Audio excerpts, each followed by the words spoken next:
Hello and welcome, ladies and gentlemen, to the Upsurge Contenders League. Is this a cold open? Are we cold opening right now? All right, yeah. Let's do it one more time. Hello and welcome, ladies and gentlemen, to the Upsurge Contenders League. The competition is red hot, unlike our opening right here, as we continue our road through the playoffs and towards quarterfinals as we watch the matchup of Crowned Esports versus Life Essence Academy.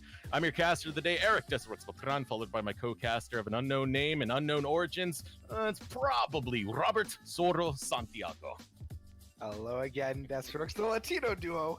Back at it once again as we get ready for Champ Select quarterfinals underway. I mean, we do have one team already through with First Blood Marauders. That Black Lotus, without any more information given, has been disqualified. So First Blood Marauders has been pushed through. And now we are here with Crowned Esports versus Life Essence as we get into the bans. Morgana, Rek'Sai taken off the table already. And Yumi short to follow after. Yeah, Cat on Book, not going to see it. There are some problems going on with the invisible Q bug. Not sure how Upsurge is dealing with it at the moment. But overall, 9.14 has just been hell for all of us. This is why the whole schedule has been delayed. We had a couple of days of no competition for any of the Scouting Grounds qualifiers leagues that were going on. So now we're just playing catch up. That's the whole thing here, as Cassiopeia is taken off the table, as well as Draven. And we gotta love the mid-summer patch.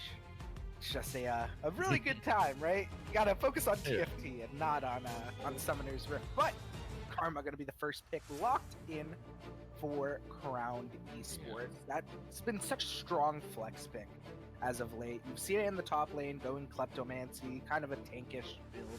Seen it in the mid lane, we've seen it in support. Just overall, such a strong champion. I'm surprised to not see it more than what we've seen so far. Kindred also going to follow up for Life Essence. Yeah, it's strong, it's flexible, it basically does the whole deal there. And that's the thing, when you are on the blue side, you want a strong flex pick. You don't want to give any information. You want to limit the information you give over towards the side of Life Essence, and that's why you're going to see first picks like Karma and like Aatrox. Life Essence did lock into Kindred and Xayah. It does give you a quite powerful ADC in the Xayah, especially on the fact that Draven is banned. That should have given away that they were going after that Xayah, because Xayah Rakan gets hard countered by something like a Morg Draven. So that being banned away as Crowned look to take away the Kai'Sa. It surprises me that a Cap, like you were saying, you want to be taking up those flex picks, that a Cap would pick up that Kindred so early, unless he's very dominant throughout the league on that Kindred. It's very surprising to see it picked that early into the draft, as we see Lee Sin being hovered and taken. Just a really hard counter there to Kindred's early game, and if she can't get those stacks early, she's basically going to be useless until about 35 minutes. Yeah, the blind kick man puts so much pressure, but here comes a little bit of 9.12 shenanigans coming out of Life Essence. They're doing the old meta thing to do, which was on red side, you take Xayah and you bait out the Rakan to try and see if they'll take it, just so they have a weak laning matchup. But that's not going to be the case. If they don't take it, then you still get a strong lane in the Xayah Rakan with the Lovers duo. So smart drafts coming out of Life Essence so far, as they ban away the Nautilus, Ornn, and Sylas. Yeah, no, definitely. And I mean, we look back at the patches that have come out previously, and, it was thought that, Rakan would be kind of worthless after this point when they nerfed his big combo where you would flash into the ult in W. But now you can't actually do that. It has a delay to it. But I mean, we've still seen Rakan shine, especially with Xayah. So to see the Lovers duo, Life Essence is setting themselves up really well. They have a lot of damage. Sylas, Sion, Nautilus, Ornn being taken off the table as Life Essence takes their first pick in the second half of the draft. We'll have to see what they pick. Yeah, top laner here. Going pretty heavily after the support pool, just with the Nautilus pick alone. That takes away so much given what we saw from the first half of the draft with the Yumi and Morgana ban. So you're really trying to choke out Crown to make sure they have a weak bot lane. And Life Essence, meanwhile, they're going to go for the top laner Renekton, which means their next pick, there's no flex about it. It has to be a mid lane pick, unless they do some, freaky shenanigans. We've seen it here and there. Aurelia's in the mid lane, Aatrox is in the mid lane. Maybe even the Karak can head over to the mid. Yeah, no, Renekton mid has been seen, throughout LCK, throughout LCS.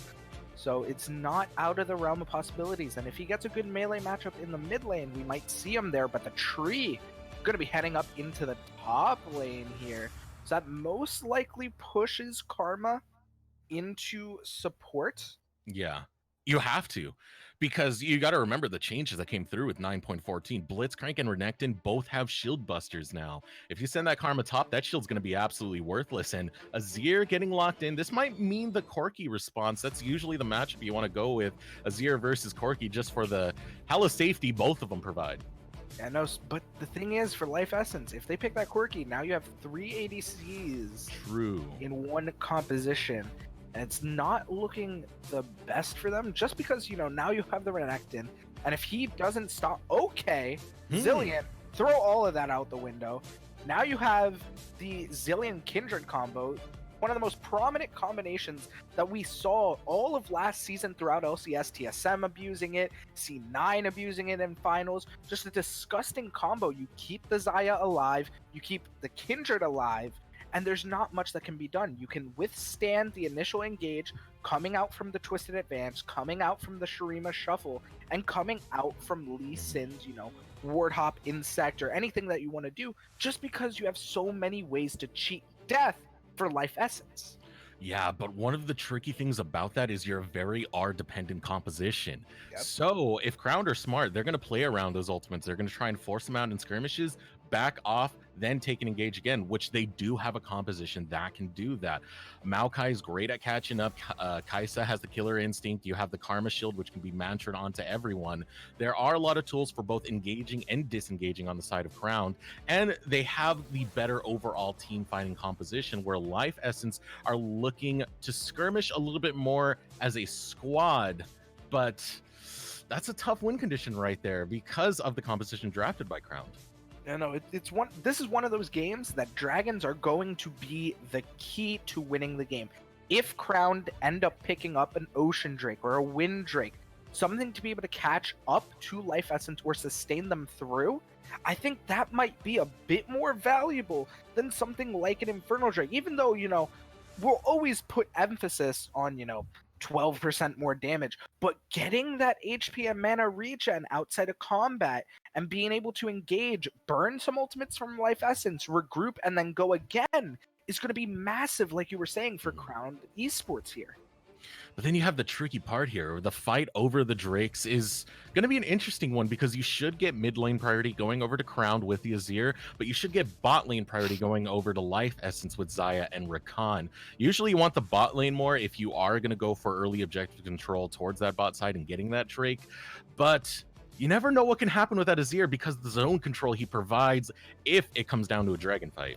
But the thing is, you still have one of the best early game junglers in Lee Sin.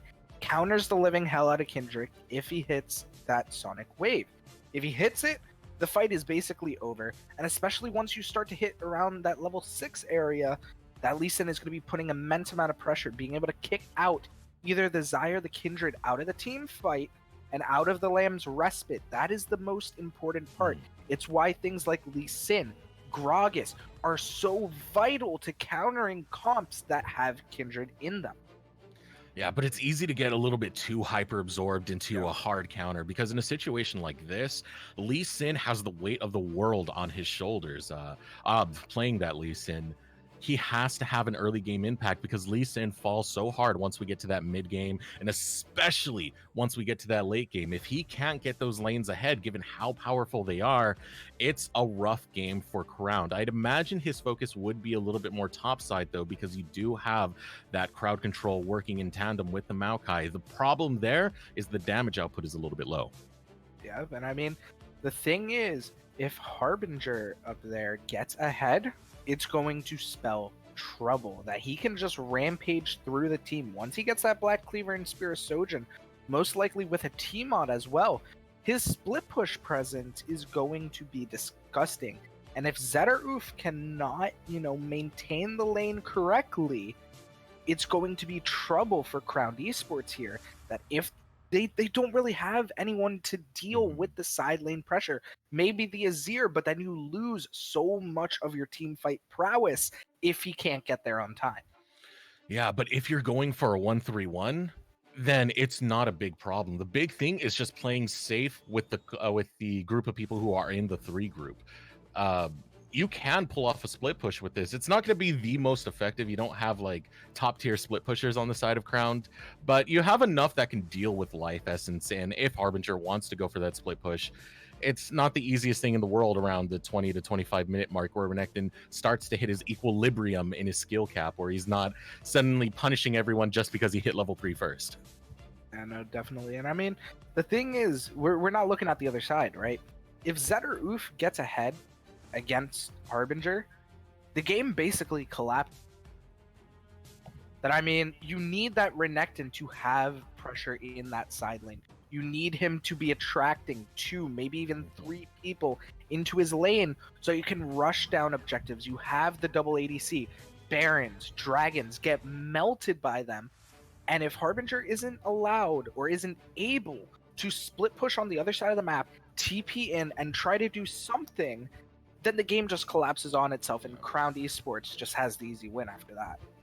It's going to be a tough one to figure out. Let us know in chat who you think is going to win. Will it be Crowned or will it be Life Essence? We're going to throw it over to a short break, but before we do, we got a quick ad read to go through. If you're looking to take your game to the next level, it all starts with your peripherals. From keyboards to keycaps, mice, and more, our friends of Kono have got you covered. Kono works with the world's best designers, inventors, and makers to bring you some of the best gaming peripherals around. Kono has been a huge supporter of us here at Upsurge and have made generous contributions to our prize pool.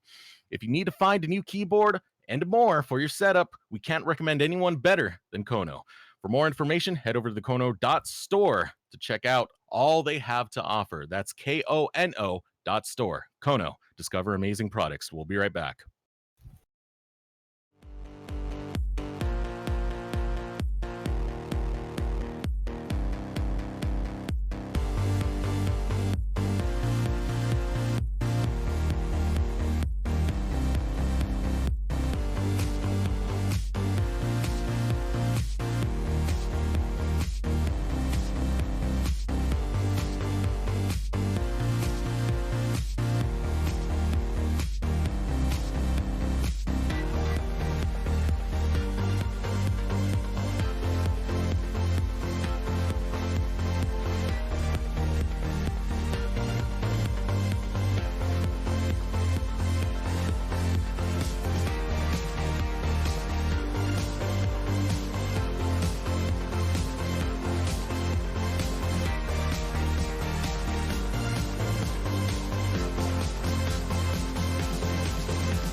Welcome back, ladies and gentlemen, to the Upsurge Contenders League, Crowned Esports versus Life Essence. This is a quarterfinals matchup, best of 3. Everything's at stake right here. You lose, you go home, and you definitely don't want that when you've come so far. Yeah, no, definitely. This is questionable coming out from Crown. They're just gonna send 5 mid like that. Gives a lot of information out to the side of Life Essence. And they could have done a cheeky invade there with the Zyra Rakan early, just go into Tri-Bush and, end up getting a lot of damage on the Warcry, but instead, just going to be the stereotypical 5-point setup coming out from everyone. But like we were saying in Champ Select, one of the biggest things is going to be those dragons. It's going to be a Cloud Drake starting off the game here. So if I'm Crowned Esports, I'm definitely looking towards that. That, like we said earlier, if you can get a bit of those Ocean Drakes, maybe a Cloud Drake in there, and have a better time engaging and disengaging against Life Essence than, without it. I'm having a hard time with this one because I'm trying to see what lane you would really focus on if you were either jungler. And it's hard to see. It really is. I mean, for the Lee Sin, I did say he would want to focus a little bit more top for the tank matchup, but Zed or Oof doesn't have that much damage. Maokai is not a Sejuani who is known as being the assassin of tanks. All right. Oof. I'd imagine if you are playing the Lee Sin, you are looking for the early invade. You're probably going to do some horizontal jungle right here. Yeah, you're going to have to. Kindred going towards the Krugs, though. She might try to get a cheeky gank off top lane, depending if she went that E. She might also look for level 3. I'm backwards right here. I mean vertical jungling. I don't know why I said horizontal. Yeah, I knew what you meant. I had to think for a second there. It's like, wait a moment. Hold up. My brain doesn't work. Explain. But it does seem like a Cap is the one who's going to be taking the vertical jungling route as he starts to head over towards that blue buff, but Av is going to be at the right place, right time to be able to catch him out. And look at this rotation coming out. Talk is headed over there as well. They're going to start collapsing onto a Cop, and a Cop is pretty much dead to rights right here. There's not much left that can really save him as Av goes forward. The flash is burnt. Sonic Wave will not land, but Cop's not long for this world. First Blood does go through. Double Bomb will land from 5 up, but it's all too late. His jungler has fallen. Yeah, Cop kind of outplaying himself. Like you were saying, you kind of expect the vertical jungling to happen. And when it doesn't, you're kind of screwed at that point. Ends up getting collapsed on by Talk there. And the Lee Sin's there as well. It's just an easy kill. Even though the Sonic Wave was missed. Don't think we didn't notice that. Forces the flash out. As we do get a bit of a pause here. The ADC has disconnected. They will be back momentarily. But does give us a bit of time to discuss what happens from here. That setup alone could be the end of Life Essence. That could be the butterfly effect right there, because Kindred falling behind early, you were talking about in Champ Select, you hate to see that as a Kindred. You are an ADC and you do need an economy. So this could pretty much make a Cop a non-factor and really put much more pressure onto the lanes of Life Essence. Well, here's the thing. You basically need RNG on your side right now. If you get the stack towards the bot side here, you have a chance. If it goes towards the top side, you're basically screwed for the next 10 minutes of the game. That the Lee Sin's just going to have disgusting amounts of pressure on those marks over and over and over again. And unless you're able to get ganks off on a target that you marked, then it's going to be damn near impossible to get any. And you need at least 4 to have any relevancy with her passive. So it's basically up to RNG, which we'll see in the next, 15 seconds once the unpause happen. Yeah. But it's a strong tempo lead over towards the Lee Sin. Ob playing it right now. That's what you want. You want the early kills. The first 10 minutes of Lee Sin play should be gank city. And when the ganks just come into your jungle, that's the mousetrap right there. And you could already see that they were expecting. They had the ward, right place, right time. They knew he was coming over. They followed him over. Talk and Av able to get the kill. And finally the unpause comes through. Leg problems are done. Younglin is back. Yeah, and the thing is, with Lee Sin, you can always play it like Peanut did back in Worlds in Season 7 and then also towards Season 8, where you just farm till 6. You don't need to gank over and over again, but that level 6 gank is mighty important.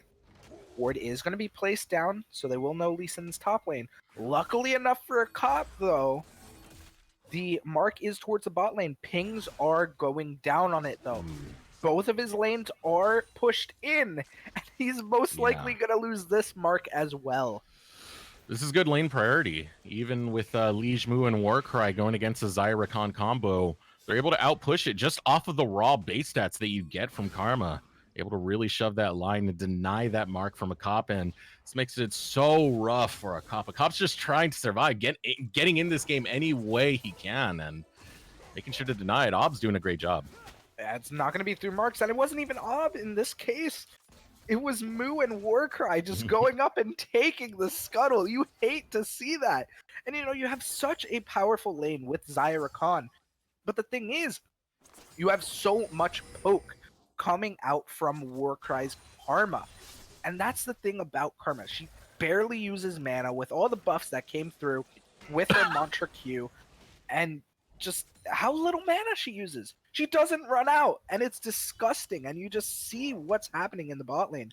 Just constantly shoved in, even though for Younglin, he still has a CS lead, which is really good to see, and it's something you need if you want to stay in this game. Meanwhile, Liege Mu and Warcry, they kind of feel something's up. And the reason for that is a cop went into the jungle. He was spotted by one of the river wards. So they thought he was headed bot to do a gank, but he was just stealing away the Raptors for the time being. And this is why you're seeing that backplay come out of Liege Mu and Warcry. This does give a tiny bit of time for Younglin and Lei to take that recall and finally be able to purchase those first items, most likely going for the Essence Reaver. So you see the longsword start to come in. Unable to really complete the Caulfield's Warhammer, though, which is definitely going to hurt. And will buy Liege Mu a little bit of time to take their own recall, which, as we can see, they're not too far ahead in gold.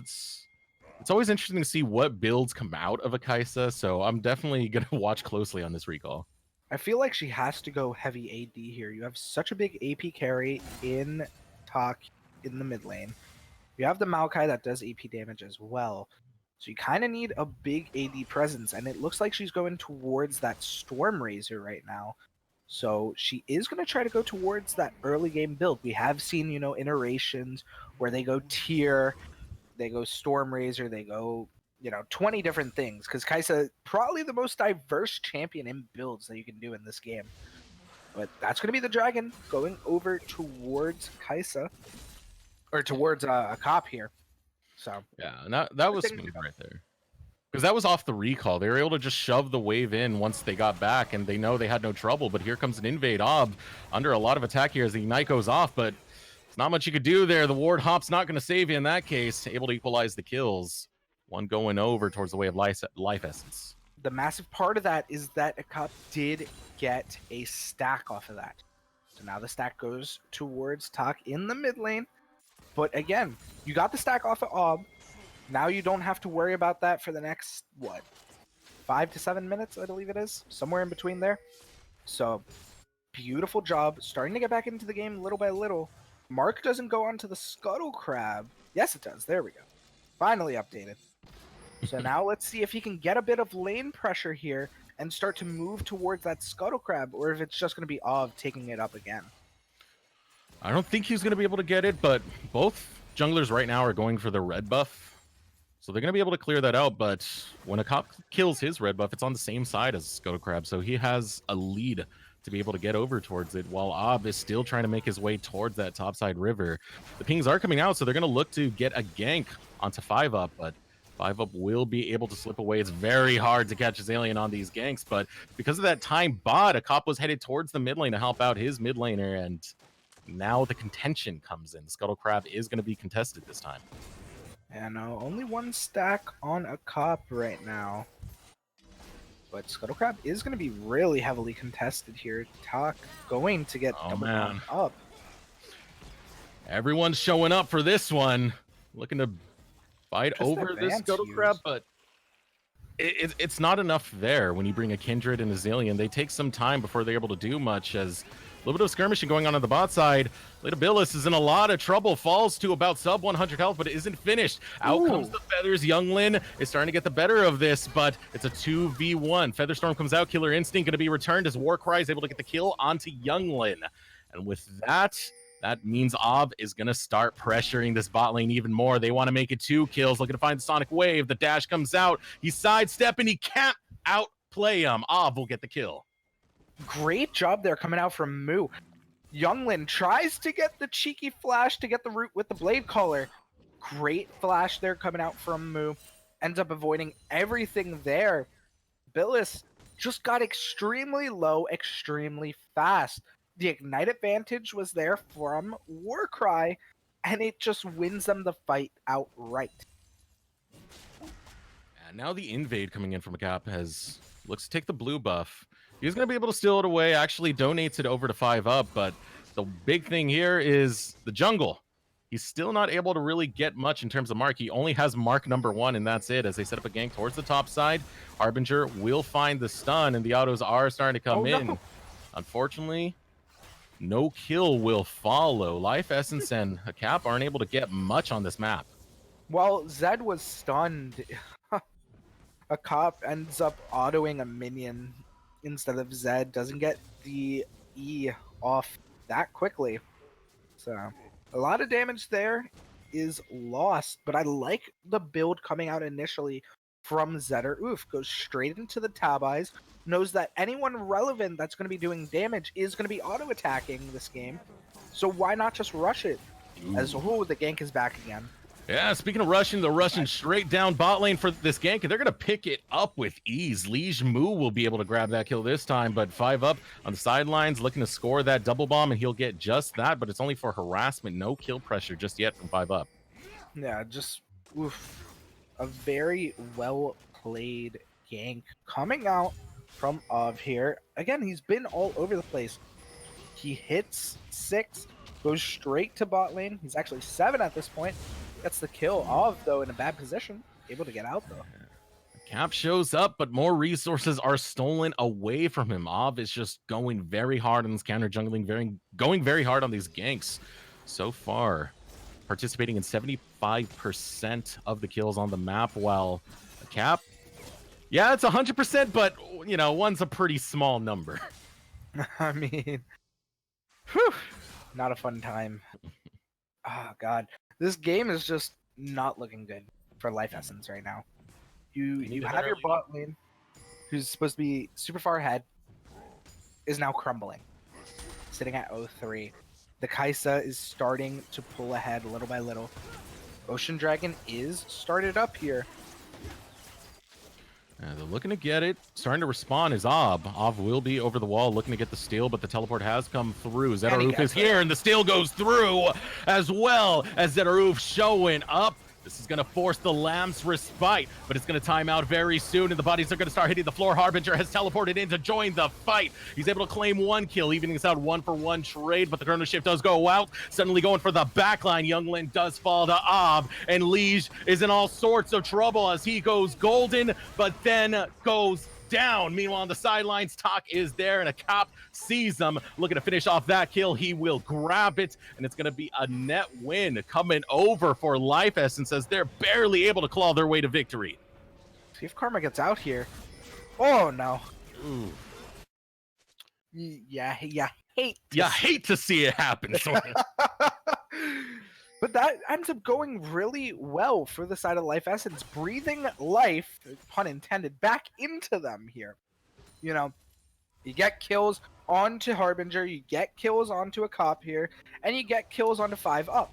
So even though Youngling and Billis have died again, it doesn't really matter. You have the carry in a Cap here, and you also now have pressure into that side lead. Even though Zedaroof is going straight armor, finishes the Bramble Vest, goes another Cloth Armor. Just a disgusting build right now. So we see 5 people towards bot, though. It's a lot to stop the healing as well, but yeah. Here comes the gank. The boys, the squad, the Goon Squad is in the bot lane. And Ob is trying to continue. Oh, God. Walking around, he will be spotted by a control ward, so he's looking to back off now. Doesn't want anything to do with that when they know the gank, the threat of the Lee Sin is there. But still, They're going to continue putting pressure on this bot lane. They have another 50 seconds to try and collect some plates on this bot lane. So I imagine they're going to commit resources here to collect that gold. Yeah, they're just going to send 3 people down towards the bot lane. The thing is, a cop in the top lane is going to get the scuttle. So that's going to be pretty big on to him. And the Rift Herald is going to be started up as well. So even though they're going to be losing the bot tower most likely once turret plating fall. Oh, God. Ooh, they're going for the gank, and it's not looking good for 5UP. He is able to get the chrono ship, but there's 4 members surrounding his poor, helpless body. He falls. Talk will take the kill, and no bot lane tower taken. A cap in the meanwhile was able to get Shelly, so this is looking all right for Life Essence, even though they lost their mid laner. Yeah, no, right now it's going to become the cop show. He needs to be able to keep getting those marks. The more marks he gets, the stronger he will become. More attack speed, more range. It's going to be massive for him. As now we see 3 people towards the top lane. Harbinger! The Goon Squad's not done! They're showing up in every lane. They're claiming all your laners, and they're gonna grab the Croc. Warcry will grab the kill this time. But from lane to lane to lane they go. They started bot, they went mid, then they went top. And now they're not done. They're just nomading all over the Rift. The thing is, they've gotten the equivalent of a kill in every single lane. They got 3 plates in the bot lane. They ended up getting the kill in the mid lane, plus, I think, a plate. And then they get the kill bot lane. As we see the dive, Billis! Oh! Falling late of Billis will not see the light of another day. Meanwhile, in the top lane, Zed or Oof still fighting it out with 5UP. Liege looking to run away as the Lamb's Respite does go down, but so does the Emperor's Divide, and it is clean. Tak able to take him and turn that fight around in the bot lane. And this is the counter to the Kindred. If you don't have the Dragon's Rage, you always have the Emperor's Divide either way, doing the same exact thing. They push them out of the Lamb's Respite, and they just die regardless. Moo just popping off in the bot lane as well. But also Talk Nasty popping off. Good Emperor's Divide. Younglin can't really do anything, sitting at 0-4, and is basically kind of useless this game. Huh, today I just realized that is supposed to be pronounced Nasty. Interesting. All right. Thank you, Soda. I like it. I like it. It's a clever name, actually. Yeah, you look at it and like, wait a minute. Yeah. Oh my goodness. Original names. Original OG, but in this position so far, Life Essence, they are going to lose a lot of tempo. You're going to start to see some map control come out of Crown just because all the recalls are coming out at the same time. This is going to buy Crown some time to be able to get some vision up and start a safe Elder Drake contention. As you can see, just dropping that wards all over, putting the battle lines across the map as Ob tries to find some picks here. Nothing going to come out just yet. They are starting to move forward, able to get some damage in, but it's going to be a 5v5. All the members are here. We're ready to rock. We're ready to fight. 4 on one side, 1 on the other for Life Essence. As they start to collapse as 5, the bomb goes out, and it's going to be Life Essence who do get control thus far. Remember, they have a lot of those cheating death-type ultimates that they can use in this next fight, and that's something you're going to have to keep a close eye on. Watch for the Emperor's Divide as well. We saw what happens when it's in the Lamb's Respite as another double bomb goes out, but it will not find its stun. Looking to find the engage. Latabilis goes deep. So does Harbinger. Harbinger trying to take down Warcry. He will claim just that as the Feather Storm goes out. You got to watch for the roots. Once the feathers retract, and that's exactly what happens. Now Zed or Oof will fall to a cap. The rest of the squad of Life Essence are chasing down the stragglers of Crowned. They're going to be able to get the Liege Moo hopping over the wall. Ob's barely going to be able to survive, but look at Taki's deep behind enemy lines, trying to find his recall, but the boys are there. Emperor's Divide comes out. 5UP is able to catch him, and the double bomb. Young Lin is a little bit too low. You got to watch out there. The Lee Sin is still on the sidelines, but standing 5 strong is Life Essence as they start the Infernal. Wow. Like, that fight should not have gone as well as it did for Life Essence, being this far behind the way they are. But just miscommunication coming out from everyone on the side of Crown Esports means that they just lose the fight outright. Talk Nasty not able to do almost anything within the fight. Obvi was able to get a good kickoff, but after that, again, useless afterwards. And the thing is, Moo was too far forward in the fight. Warcry got deleted instantly. The fight should have been over by then. But even after Warcry got deleted, they still looked for a fight afterwards, throwing an almost 4k gold lead, now down to about a 1k. And it's so rough because Crown outscale this matchup, but they're just not taking the fights right. There's a lot of poke coming in from Life Essence prior to the fight, specifically from 1UP, who's landing bomb after bomb without actually getting the double bomb. And even if he doesn't get the double bomb, the damage is all he needs pre-fight. Just ever so tipping the favor towards Life Essence, and that's why they're making this comeback right now. Blue are just not playing to their win condition. You know, again, we talked about it in Champ Select and a little bit earlier than that, is the fact that for Life Essence, they have such a strong, 2-item spike. We know that Crown Esports does really well once the late game comes in. Once Maokai is able to hit, 4 items, he's full tank, he doesn't really care about what the ADCs are doing. You hit Kaisa with 3 items, you hit the Azir with 3 items. That's when they're going to really shine. The thing is, for Life Essence, they spike at those 2 items. Kindred with a Bork. Renekton, once he finishes that Spear of Sojin, as we see something try to happen here, Bill is able to get out of there. Fancy feet all over the place. Yeah, looking good, looking good. He's got his dancing shoes on. He'll be fine for the time being as the pressure comes up towards the top lane. Warcry trying to deal with Latabilis. Latabilis will be able to jump away and use the Blast Plant, but the Sonic Wave will land. Not willing to have that Lee Syndrome just yet. Will not take the return queue, but Harbinger putting so much pressure onto Zetaroof in the bot lane and really splitting up the team. You can see it's kind of this prolonged laning phase where we're just mixing up the lanes any way we see fit. The issue is that no one really has been CSing. No one except for 5UP and Talk Nasty has been CSing properly. You look at Zetaroof having less than 5 CS a minute at this point. So we see the engage on the Moo here. Oh, Lee's just trying to run. The ultimate does go out, and so does the Feather Storm. The boys just standing in the back line enough to make sure that Leash is not going to fall just yet. The pressure is still on. That ultimate being down for Latabilis means that engage tool is down for quite some time, so there is a little bit of breathing room for Crown as they continue their momentum towards this top side. I mean, 2 ults for an Ignite, not the worst thing in the world, but when you don't have the team towards your side, you are on the weak side at that point. You're going to lose the tower because of that. Moo just going to pick up a free T1 tower in that top lane. Oh, Latabilis in a little bit of trouble, gets kicked away. The Chrono Shift did go off, so Lay will be fined. A cap shows up in the mid lane. A lot of the boys of Life Essence in this mid lane trying to match the pressure that's coming out of Crown so far, but yeah, going neutral so far. Just, it's hard. It's hard to find those assassination kills if you're Crowned when you're dealing with these anti-death tools that Life Essence have. Yeah, no, definitely. I mean, thing is, on an engage like that, the Chrono Shift didn't even matter. Latabilis ends up just living without it.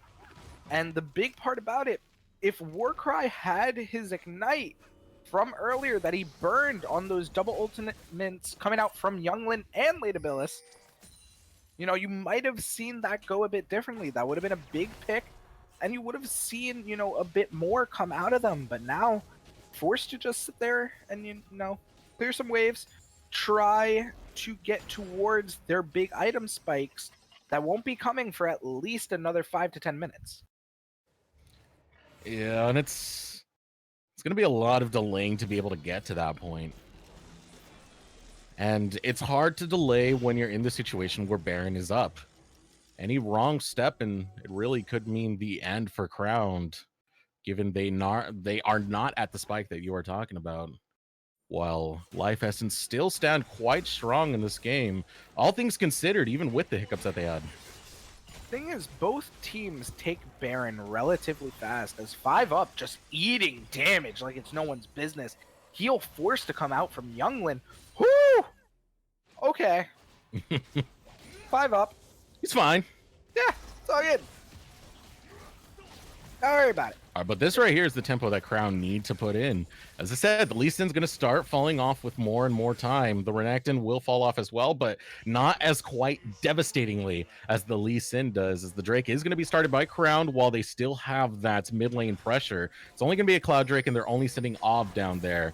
As the Azir turret does go up, this buys a beautiful spot right here for Crown where they can just continue the pressure and make sure they secure that neutral objective. Yeah, no, but like I said earlier, a Cloud Drake and an Ocean Drake coming out towards the side of Crown is really massive for them. If they're able to engage, bait out all the cheat death ultimates coming out from Life Essence, bait out the Lamb's Respite, bait out the Chrono Shift, or even the Feather Storm, that's a lot of damage coming out from that double bomb though. But if you're able to bait those out and just regen up with an Ocean Drake, then that's massive for you. You have an Infernal Drake coming up in 4 minutes 30 seconds, and that's going to be your next objective. If you're able to get that, you're basically set for the rest of the game from there. Now, the rest of the squad of Crowned are starting to come back towards the map, but they're all concentrated into one area, and they're not really getting too much other than just a blue buff. And that can be a pretty big mistake. Life Essence, they weren't able to get to the tower in time, so Crowned will not be punished for it for the time being. But you're really seeing this pressure come out of Crown. They're very fast to move on this map. Yeah, no, definitely. I mean, 3k gold lead, almost 2k gold lead in favor of Crown. And the thing is, like we've been saying, their team comp scales really well. Ladabell is trying to look for something here. I really thought he was going to try to go in, try to do something cheeky. 131 is coming out as of right now. I don't really know why Moo is top lane, though. He needs to be mid lane. He needs to be trying to look for something. But again, no one has TP except for Zed or Oof. So, I mean, at this point, it doesn't really matter. Yeah, but it stalls the game. That's the big point right there. Crowned are still stalling, and they still scale, so that's something that's always going to be in the back of the mind of Life Essence as they continue to try and put up this pressure, continue to try and put up this momentum. Looking to find the double bomb. They're going to get it onto Talk Nasty. So the rest of the squad starts to come forward of Crowned, but they're having a hard time getting engages. Their engage tools are pretty limited unless Zed or Oof is there. Yeah, no. Nature's Grasp being, that really big engage. Unless you get, a big insect kick coming out from Ov, there isn't really much in terms of engage. But you don't really need engage if you're going for the big purple worm, though. Yeah, Baron has been called, but Crowned are instantly going to back off because they know Life Essence are coming. They show up towards the area, just scare off Crowned, but it's always something going to be in mind. Crowned and for Life Essence, because both of them, they could take Baron relatively fast, but it's still advantage going over to Life Essence given they are at a power spike moment and Crowned are trying to get to that moment. And you're not going to see much team fight without Zed or Oof there. Now, if they do commit to this, they do have to commit a teleport as well of Zed or Oof. If it's going to be contested, it's going to be rough to team fight without him. The Baron has been started. It's falling to about 3,000 health. It's going down quite quickly. Baron will go into the pocket of Crown. They're able to make it happen. Temperature Divide goes out. Ladabell is still going to try and force this engage. Liege looking to back off as the bomb goes off, but here comes the teleport. Zed or Oof is going to show up, and the rest of Life Essence could do nothing but watch the ultimate get closer and time out because Crowned just grabbed the Baron buff. Great Dragon's Rage there coming out from Ov, and great Emperor's Divide as well. Ladabell flashes forward, trying to get the quickness off. Isn't able to get anything. They'll get a mid tower as a consolation prize, but again, you've lost Baron. That's a huge shift towards Crown, and as they're starting to hit towards those 3 items, this is not looking good for you. That's always scary to watch when you watch the Lee Sin do the fake out resonating strike. It's a sphincter clencher right there. You're just like, wait, don't do it. Don't. They got a Renekton right there. It'll stun you. But no, just faking it out for the time being. But here comes the engage. Chrono Shift has been used on the Cop as well as the Lamb's Respite. The cheat death tools are used, which means they won't be available for a re-engage if Crown look to go for it. Still able to get some poke in. 5 up, starting to get low. Force the flash away to be able to survive as the rest of the squad of Crown start posturing up for a siege in the mid lane. Here comes Liege. Liege goes deep. Grabs 5 up. Able to flash away from the knockup. Is it going to be enough damage? He grabs another kill. So far, it's going great for Crown as they're able to claim 3 in a heartbeat and start up the Baron-empowered siege. Yeah, no, this is going to be the beginning of the end for Life Essence. You had your power spike, and it didn't amount to anything. Zed or Oof able to engage right after everyone else. And, I mean, 5 Up just got destroyed. Same thing with a Cop. They force 2 ultimates out with barely using anything. They're going to have to do something. First Nexus Tower does go down. Ultimate comes out, though. He's going deep, but the Emperor's Divide is able to counter it. Now running away is Harbinger and a Cap. A Cap can do nothing but watch. Their Nexus is exposed. The ultimate, Latabilis, trying to stop the damnation that awaits them. Life Essence are fighting tooth and nail, but it's not going to be enough. Their members starting to fall. Latabilis, Harbinger, a Cap, all hitting the ground along with their Nexus crowned, able to take game 1. Yeah, and it kind of just seemed like a snowball. Like we were saying, you know, throughout the entire game, tempo was everything for the side of Crowned Esports. They lost a bit of it, gained it right back, and just steamrolled right through Life Essence. And it's kind of sad to see something like that. And I mean, you had Harbinger sitting at 2-0. You had a Cop sitting at 2-1. And you had Sup at 3-0. You needed to continue to make plays like that. The issue became that Youngling and Billis were just so far behind. It just felt like you didn't have a bot lane. Are you telling me, Sordo, that you hate to see it? That is the case right here. And honestly, I'm gonna be honest. I hated to see that draft out of Life Essence. It was way too situational. It was way too niche. You're relying so heavily on cheating death with the ultimates, the Feather Storm, Feather, whatever it's called, Chrono Shift, Lamb's Respite. Once those ultimates are down, we saw the case. And talk nasty. Holy crap. 24,000 damage, almost 25,000 damage, coming out in a 28-minute game. Just disgusting. That's the best way to put it. And I mean, talking on team comps for the side of Life Essence, if they intend to win and intend to go for a composition like this, that a Cop, you know, it's his second most played jungler even this season, you need to pick a different bot lane and a different top lane. A high tempo one. Yeah, I mean, honestly, if you put something in like a Caitlyn, like a Jinx, something like that, with a more beefy engaged support, then you have a chance. But the thing is, you put Harbinger on a bruiser that falls off so damn hard that you can't do anything. Zed or Oof basically just fed the game, but he's like, oh wait, I'm Maokai. It doesn't matter what I do, and just engaged and won the game. The thing is, Harbinger, he got ahead, but it doesn't matter. It really doesn't matter just because the rest of his team was just so far behind. And honestly, Sordo, I think the problem really lies with the Cap more than Harbinger than anything, because even though he couldn't really do much, he couldn't do much because his jungler had no early game presence. Yep. You saw what happened. It was just complete out jungling coming out of Av, and that is what happens when you take a pick like Kindred that early in the draft. When it's your very first pick, you know Av is going to go for something that says, well, I'm going to go into your jungle and I'm going to kill you. And that was the case. It actually was kind of backwards. The Cap went into Av's jungle and got killed, but the same point still stands. It wasn't high tempo enough for the win condition that Life Essence drafted for. You either needed to draft for that pure late game, which is what Kindred and Zillion want, or you need to draft for that early mid game, which is what you did with that Xayah, Rakan, and Renekton. You can't split up that much into a team like what Crown Esports drafted. Yeah, so win coming out, Crown Esports. Fortunately for Life Essence, they take an L for the time being, but they can come back. This is a best of 3 series, so hopefully they're able to rework that draft and come back even stronger the next game. We're going to see that next game in just a moment. We're going to throw over a short break, but before we do, Upsurge Esports is giving everyone, experienced or not, the chance to compete for a prize pool of $3,000, as well as an opportunity to qualify for Riot Games LCS Scouting Grounds qualifiers. This 2-day tournament will be held on August 3rd and 4th, but registration is open right now. There's no entry fee, and anyone can enter, so strap in and get ready for the Upsurge Esports Open Qualifier. We'll be right back with more action.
Welcome back, ladies and gentlemen, to the Upsurge Contenders League qualifiers. Crowned Esports versus Life Essence. Already game number one. Crowned able to take it. Life Essence. We have a lot of questions about their drafting, sort of. Yeah, no, definitely. I mean, we saw Life Essence. They tried to do what C9 and TSM normally do with the Zillion Kindred, and it just didn't work out. They were split way too much between early game and late game, and it just imploded on them. But new game, new mental, new reset, new life, new outlook on life. of course. Born again leaguer. That's what we're doing right now. Azir, Draven, Karma, Morgana all taken off the Rift. A lot of little enchanter focus coming out of Crown so far, while Life Essence, they're kind of taking away things. You know, with the Draven ban, it makes sense if they're still going for the Xayah pick. Azir ban was definitely because of how good Talk Nasty was in that last game. You're not letting him have that again. Oh yeah, 100%. The Karma, though, taken off the table, and that's still, you know, kind of surprising. We were talking about it, that, you know, it influenced the draft more than it should have, because you don't really want to see it in the top lane. So then they were forced to do another draft instead. So it's just going to be taken off the table. Life Essence, though, still taking the safe pick here. Going to pick up the Sivir, as we see Kindred going to be picked up here for Avi, though.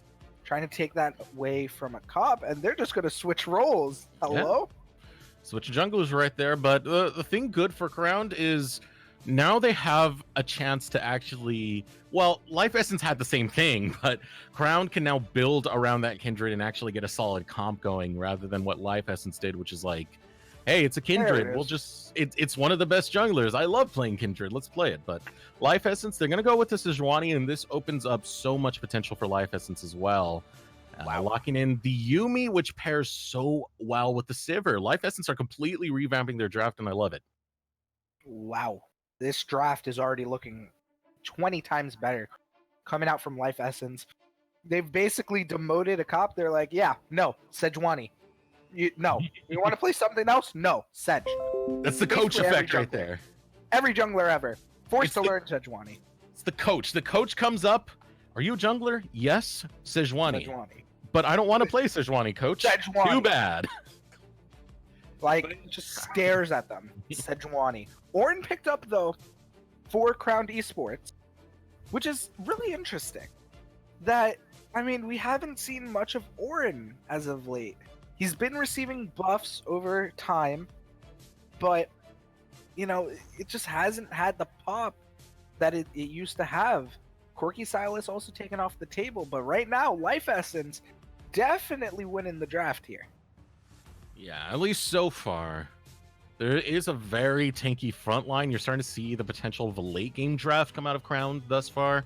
As more bans do go through, the Kai'Sa's not going to make it on the side of Crowned.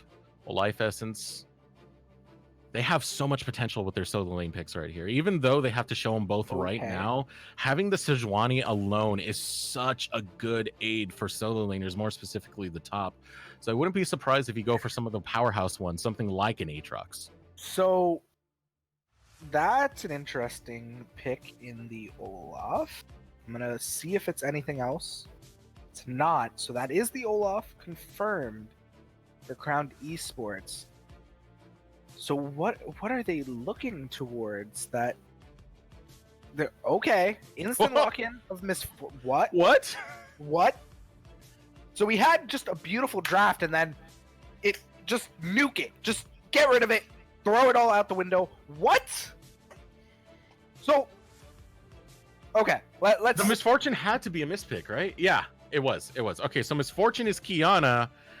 Now they need the Kiana to be something here. They're switching over to Cho'Gath. Okay.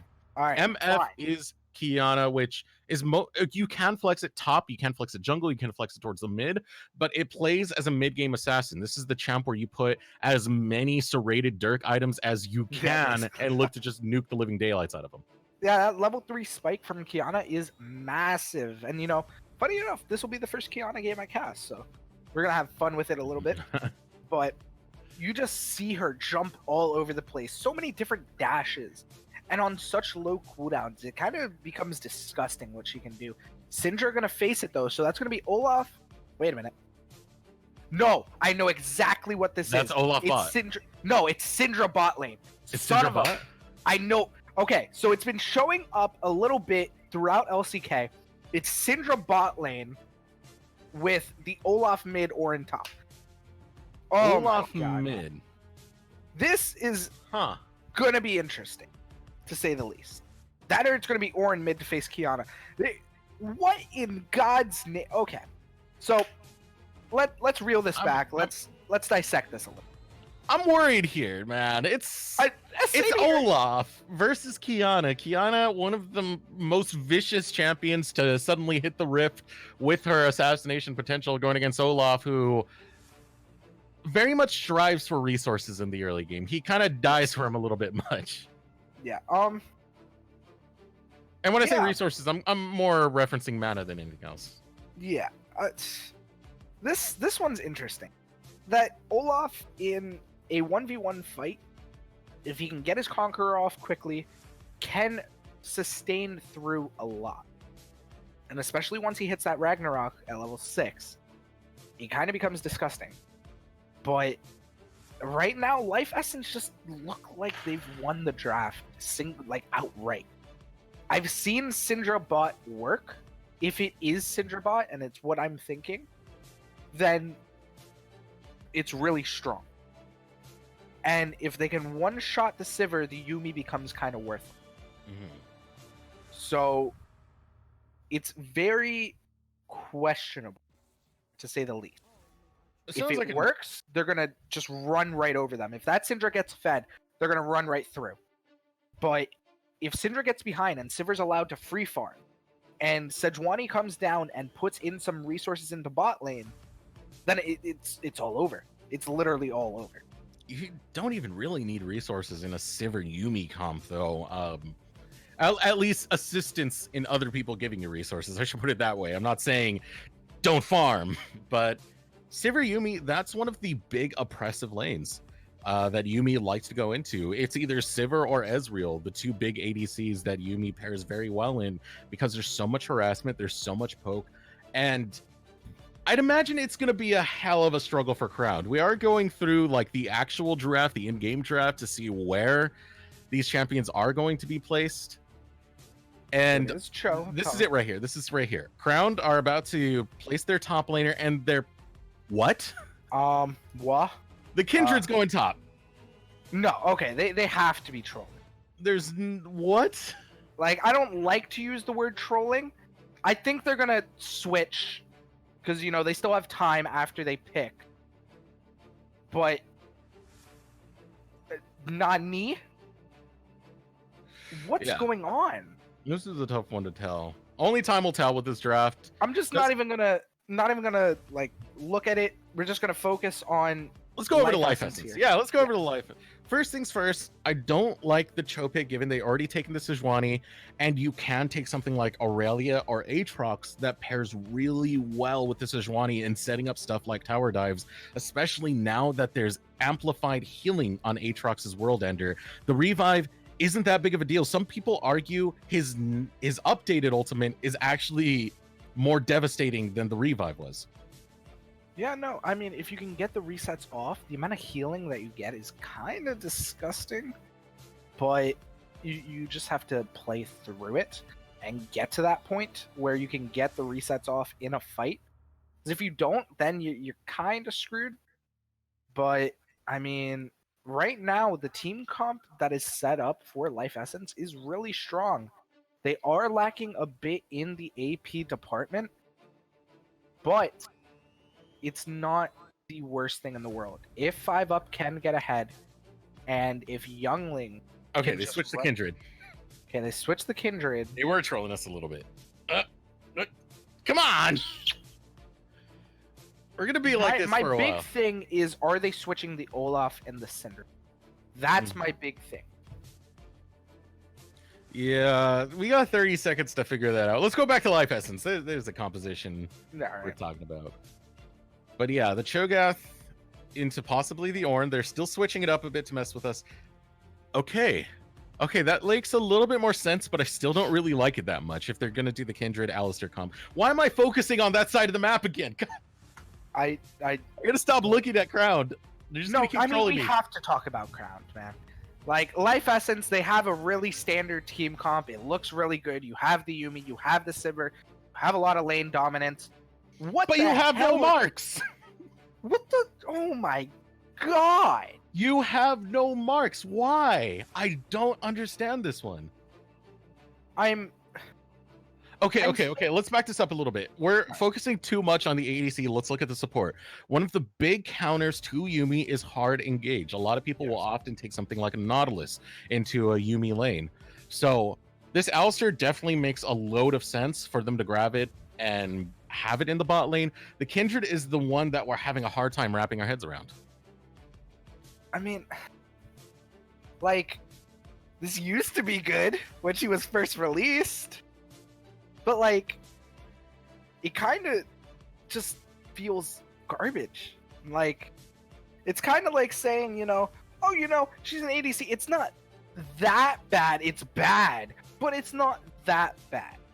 Now, the thing is, right, if Crowned Esports wins this game, LE is just what do you do at that point? Life has. Yeah. So this game, is kind of a throwaway.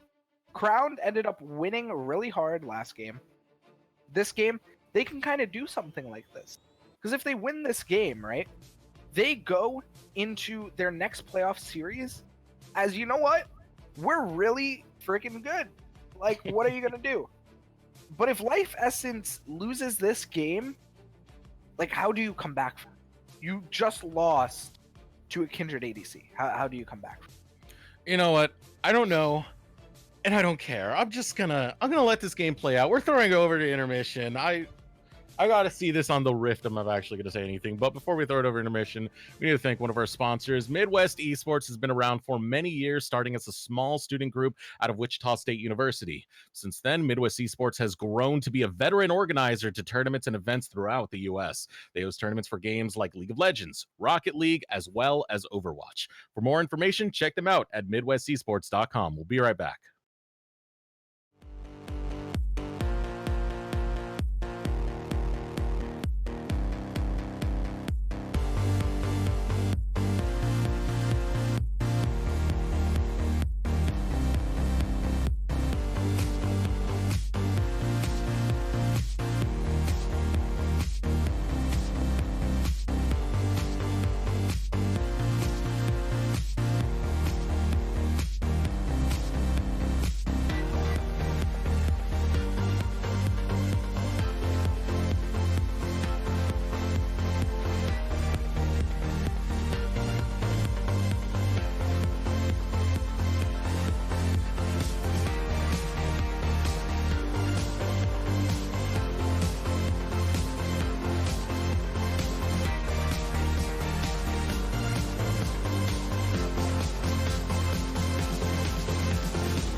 Welcome back, ladies and gentlemen, to the Upsurge Contender League qualifiers, Crowned Esports versus Life Essence. And right now, match point for Crowned. We're seeing some wacky comps here, sort of. I don't want to talk about it. I want to go home. This is interesting, to say the least. Prowling projectile does hit onto Talk Nasty, but I'm just gonna avoid the elephant in the room for as long as I possibly can at this point. There might be an invade right here. Though. No elephant, just a warthog. Gonna get the knockup. A cap. Starting to get some autos in, but Ob's gonna be okay. He will be jungling. We'll be jungle Olaf, so at least we got that going on. Got that goodness for us. You know what surprised me? There's no like elephant character in League of Legends yet. I'm waiting for that to come one day. You know, there's a lot more animals out there. Yeah, right. But dude, I want an elephant. We have like a cougar. We have spiders. We have a boar. We have all kinds of cats. Yeah, dude. So many cats. Like, give me an elephant. Or like a whale, dude. Give me a whale. Name it Karen. Something like that. I don't know. But anyways, we have standard starts coming out from both jungles, you know. I mean, Olaf gonna go towards the Krugs, while Sedge is gonna go towards the Raptors. He's gonna be spotted on a ward though, and that's the big part about it. They haven't spotted Avi on the ward yet, so he might be going. They might think, you know, he's going towards that vertical jungle style. So right now is the real important part. Smart of him. He's going through the blast plant and gonna go towards his blue side. So they really have no information on where Avi is right now. Yeah, so Avi playing it quite well. Definitely got to appreciate that. And that lack of information, it's always big in the early game, that's for sure. Just knowing where the jungler is, being able to scout him out, and being able to anticipate where the ganks are going to come from and what Scuttle Crab to go after. So brilliant pathing to come out of him. He will be able to end towards the bot side. But let's see what he can really do. That's the big question here. I'd imagine he'd focus more on the mid lane if he's going to look for early ganks, because the bot lane's just getting so shoved in by Liege and Warcry. Yeah, no. I mean, this is the second game in the row right now that Liege and Warcry have had lane pressure. Even in a lane like this, you know, they're still having lane pressure. As we said, see Zed or Oof putting in some damage, putting in the work on Orin. Ooh, able to get the double knockup, but Younglin's getting the best of this as the exhaust does go out on Liege. But looking to back off right now as there's a gank going off onto Ob. Ob will use the smite for health, but it doesn't matter because first blood will be picked up by 5UP. Yeah, really bad play there. You know, you had the bot lane present, but Syndra was getting pushed in by 5UP. So definitely just a bit of miscommunication there. Ob not flashing sooner just ends up forcing the first blood there.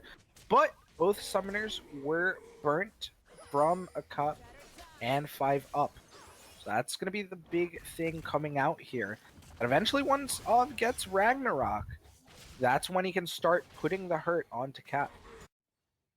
And look at this, 5UP will go towards Ob. Ob's going to have a pretty big advantage right here, being able to land those undertows. And there is no flash on the 5UP, but not able to land the undertows. So 5UP will be able to get out scot-free, but look at this collapse going on. You can see right now a Cap is on the side, kind of waiting for where Ob is.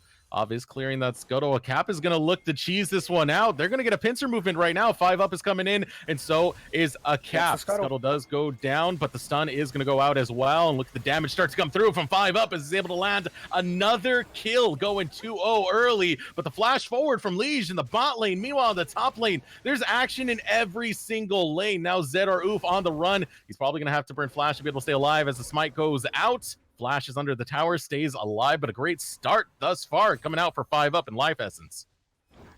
Wow. This is just not looking good. Looks like the dive's going to come out here. Ooh. I'm not sure if they're feeling it right now. It's very hard to get a consistent dive against something like an Ornn, and you're seeing exactly why. The moment you get next to that tower, you're in threat of a knockup. Avi is towards the top side. I'm curious if he's just going to run up here. See what Harbinger decides to do, but he needs to get it back off soon. He doesn't have teleport, though. Better Oof does have the advantage here. Yeah, Harbinger needs to get going. This is the tricky point about the Cho'Gath pick is you don't have much mobility and everything is a skill shot. If you don't land the Rupture, you're in such a huge threat right there of pretty much going down and getting locked down by Zed or Oof on this Ornn pick as the knockup goes on to Lei. Lei's going to look to turn it around with Younglin as they continue their aggression onto Liege, but only going to be a skirmish so far. Low health bars going all over the place, but more specifically towards Crown. But here comes a gank. Looking to go topside. Harbinger getting some damage onto Zedar. Oof. 2 versus 1 scenario. Out comes Call the Forge God. Zedar Oof turns it around and finds the kill onto Harbinger. Wow. Just barely, like, maybe like a second off of canceling Call of the Forge God there, not allowing Ornn to hit it. Ends up picking up the kill there and gets out. Sweet Jesus. This is just going really badly for a cop. Even though he was able to get, mid lane ahead here, now the Ornn is going to be a bit of a problem. Goes the Dark Seal. Okay. Wait, I didn't notice that before. I like it. Gets a bit of AP damage, does a bit more in the lane, and also gets extra healing from it. Interesting start off coming up from Zedar. And he's going to continue to dominate this lane as well. Some damage going off. It does look like there might be a dragon contest going on. Over the wall comes a Cap. Cap going over towards the Scuttle Crab, looking to get the stun onto Liege. Liege starting to get a little bit low, but so is a Cap in the process. Unfortunately, a Cap will fall. The teleport coming through. 5 up, able to land 1 kill, gets his killing spree. Younglin gets destroyed, and so will Latabilis as he falls. A double kill going into the pocket of this Kindred. We questioned so much, but Liege 2-0-1 off to a great start. I mean, Warcry just putting the team on his back, ends up flash headbutting the Sivir towards his team, gets the pulverize off, and that's just it. Sivir goes down, Yuumi goes down.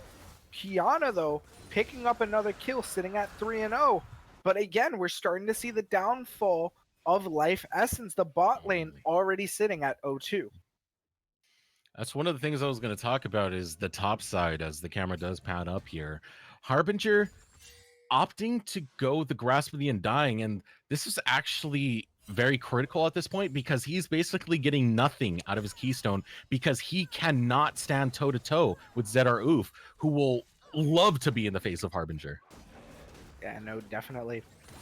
I mean, right now, you need Harbinger to get those ult stacks. You need him to become relevant. That right now, as it stands, Zedar Oof is putting in the work, sitting at 1-0-2. It's going to be an issue. Good attempt there, coming out from a Cap. Stun does hit, but nothing going to come out. It was bold. You miss the shots you don't take. Not to throw that old meme into there, but that was the case there. I mean, at least the Cap is trying to make sure these ganks do happen. And if that did landed, there's very little doubt that it would have ended up in a kill because 5-Up has taken the Ignite and he's able to complete a Serrated Dirk, already working towards one of his first lethality items. And oh no. Oh my goodness. Delete. Yeah, just smash that backspace key right onto Talk Nasty. That was exactly what happened right there in the mid lane. And no, you bring out the old Matt Hardy, just delete. Delete. Just gone. Like, what was the counterplay there? Just not get hit, I guess. Just not be in the lane. Yeah. Instant Just have your cleanse up, have your flash up, do not die. Just don't be there. Just be good. Get good. It's literally just one of those get good moments, I guess. Ooh, another knockup on the Latabilis, but Youngling will be able to get some damage back. The ultimate's forced out, but here comes the Call of the Forge God. It will whiff. Still trying to go forward, but he's running low on health right now. Able to get a lot of healing back and destroy 5-Up in the process. Goodness gracious, Up still falls, but he took one with them, and that's as much as you could really ask for in that situation. See, and he did that through Ignite as well. This is why I was saying, the Olaf mid isn't out of the realm of possibilities. Because Hell yeah, Get out of here, Sordo. I mean, he just healed through all the damage with Ignite. He just In did the not jungle care. roll, Sordo. I mean, but look at him. That was one-on-one. He's a power farmer. He's Olaf. Yeah, power farming still down in CS. All right. Okay, that's the fault of Ov alone as another engage does come through. Leda Billis will get knocked up, and that's what Warcry just keeps going for, constantly trying to punish the get on book. My goodness. Power farmer, by the way. Harbinger, though, eating some damage. Kiana not eating any damage, though. We love that. Just actually took 0 damage. Warcry going in, though. Able to get the knockup, but the squad is here, and Warcry is punished for it. Now, Liege, trying to get a kill of his own, will not use the Lamb's Respite because it would have been completely wasted in that process. Youngbin will grab the kill. I mean, now the Sivir is at 2-1. Great counter gank there. Coming out from a cat. I mean, we've just seen Warcry go in over and over and over again, so it's kind of to be expected. Yeah, sorry, buddy. That's not an invulnerability. You're still going to eat that one, and because of all that attention and because of that loss, Shelly's been popped in the mid lane, able to collect quite a bit of gold there. Harbinger is going to look to contest this. The Ragnarok is available, so Ov will be able to work his way through it. But yeah, there you go. Talk Nasty, Scattered Weak, at the right place, right time. Ov survives. And I mean, right now 5-up is really strong, but if he can't get into, you know, those fights, hit someone against the wall with his ult, then it's not worth anything. What is it? The Supreme Display of Talent. If he's not able to get that off, then it's basically all for naught. Didn't have it there. And now is finally back up. But Liege is sitting at 2-1. You have Younglin sitting at 2-1 in this bot lane. So now this is where things become interesting, and there's the Supreme Display of Talent going out in that bot lane, forcing Warcry to flash yet again. I like how you just can't say it. You have to say it. Like, Supreme Display of Talent goes off. No, you're like, Supreme Display of Talent. Listen here, buddy. I don't need this. I need this in my life. It's a very long ultimate for a very cool ability. But like, why does it need that big of a name? But we are starting off the drag now, Ocean Drake. A lot of control coming out of Crowned in this scenario. Just because of the composition they have drafted, the Kindred, Olaf, Alistair, they all work wonders when you're after neutral objectives. But this is really opening up the top lane, as you can see, for Life Essence. Harbinger getting free reign on this tower, getting free poke on this tower. In fact, you might be able to grab first brick. This is forcing the teleport out of Zed or Oof, and with enough time, this is going to give teleport advantage over to Harbinger when he's able to get that cooldown back up. Yeah, no, I mean, it'll be up about 1.5 minutes to 2 minutes before Zed or Oof. That's pretty massive. Cup is down here, though. This might be a dangerous situation. Everyone's coming down right now. This is a tough one right here because Lamps Respite can thwart a dive quite easily. The Lamps Respite will be used to be sure to keep Warcry alive, but as soon as I said it, it's taken away. Now looking to take down Talk Nasty. Talk Nasty will be stunned up and 5-up, able to land the damage necessary to take down Talk Nasty on the run. The Ragnarok was pumped and he turns it around, destroying Younglin, and he's not done. He wants more, but will be destroyed by a cap. Warcry will fall as well as the ultimate going out after Liege. Liege barely able to run away, but gets slowed thanks to the meteor and a great snipe coming out of Leda Billis. A cap gets a double. Adds a big overstay there coming out from the bot lane of Crowned. I don't really know what they were thinking, but now you have a Kiana who is 6-1. Kind of disgusting at this point in time. Cobb sitting at 3-1-6, and this is not where you want to be if you are Crowned. Though their team scales pretty decently. If Obby can eat the Glacial Prison coming out from a cap, then, you know, you have a pretty good team fight to follow up. You have Scatter the Weak into the Syndra ult, Unleash Power, and then you have the Land's Respite to follow up. Plus, we haven't seen Orin in a team fight yet. We haven't seen Call of the Forge God used. So, you know, you still do have lots of opportunities coming out from Crowned Esports. It's not all over yet. But speaking of Call of the Forge God, goodbye. 5 up, trying to run away, gets knocked up. Warcry to continue the knockup. Going straight for the dive, able to pick the shutdown onto 5 up. Will continue going after a cap and score another shutdown. The influx of gold is massive, as Av is able to find those 2 kills and get himself a 1k gold lead against his counter opponent. A bit of a misplay there, had Ragnarok, but chose to flash instead. Oh, that's a big summoner not there anymore. Also, Talk Nasty forced to use Flash as well. 2 big summoner spells, but you do get the cooldowns here. Let's see if they can work towards the mid tower. Doesn't look like it because, you know, Sivir's here, can just boomerang, blade everything away. There's not much to do. Welcome to one item Sivir. The wave is never there. Instantly cleared away. It's a fun time. It is a fun time indeed, and that's what you're going to start seeing right now. Roam from lane to lane, collect the farm, go to another lane, collect the farm. You can see a CS lead starting to accrue for Younglin. Taking a look at the gold itself, it's a 1k lead so far in comparison to Liege. Yeah, I mean, this is to be expected? Question mark. Yes. It is. Like, the best ADC versus a highly contested jungler as an ADC? It's a bit of a question mark, but you know, what can you do, really? But Talk Nasty walking up here doesn't have cleanse.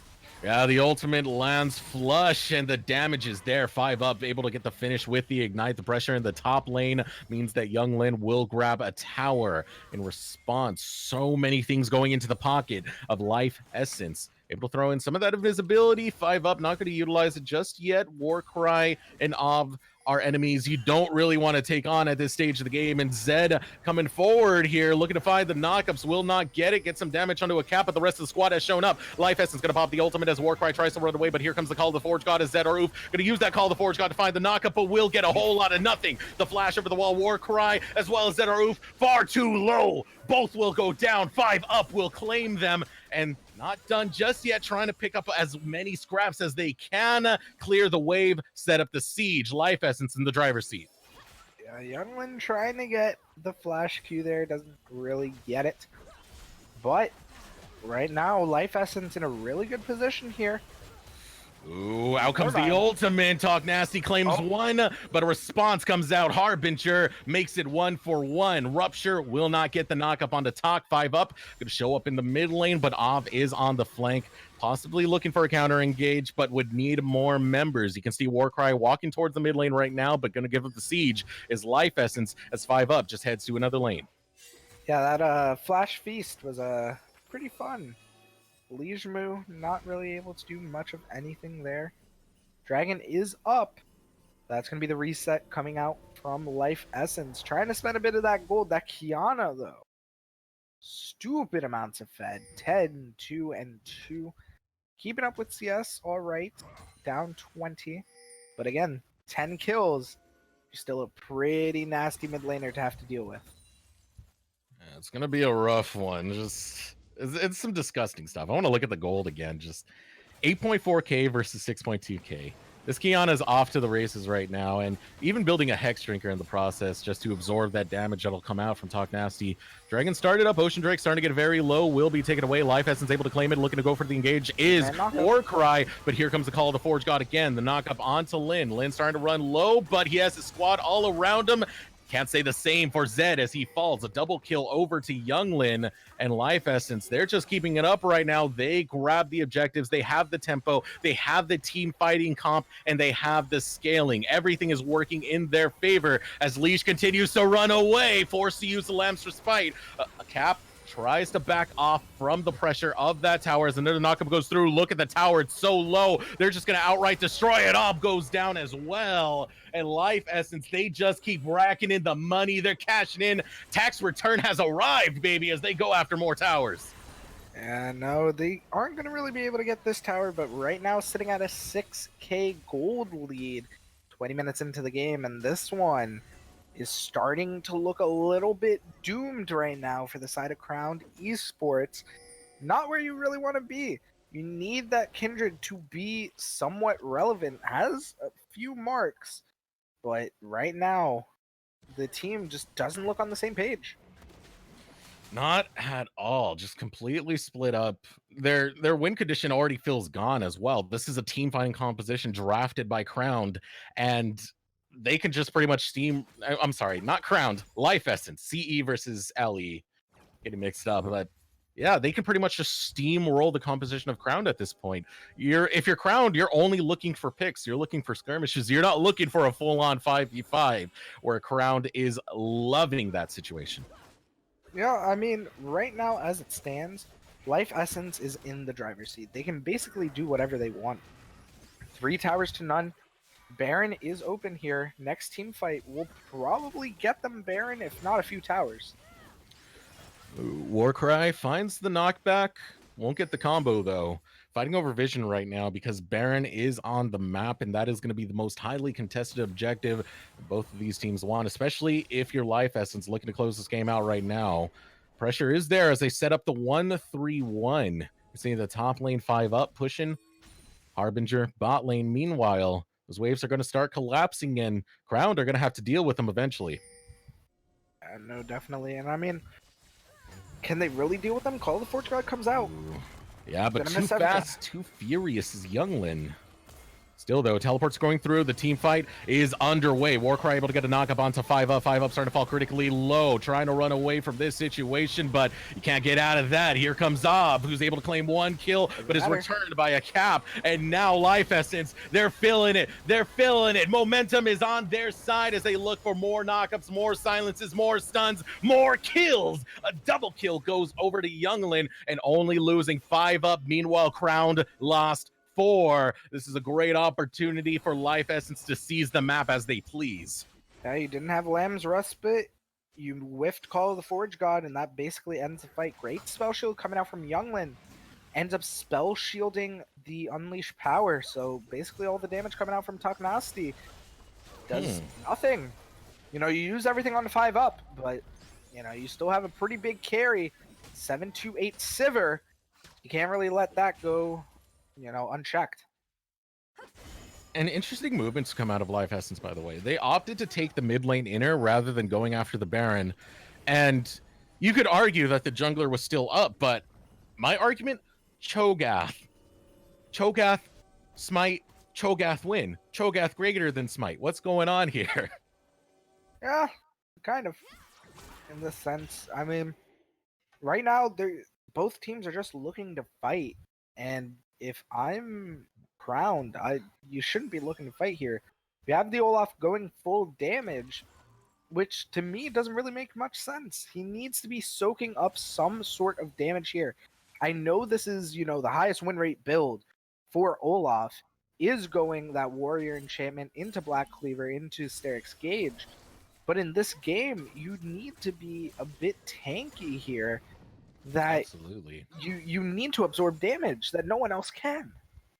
I mean, his build was just targeted towards the mid game / early game where he's looking to fight. He's looking to be the early game carry. But now that we're past that point, I agree with you completely, Sordo. He needs to adapt. He needs to overcome. He needs to adjust. And here comes the gank top side. And Spy. Not even going to say anything. That's a hard buy right there.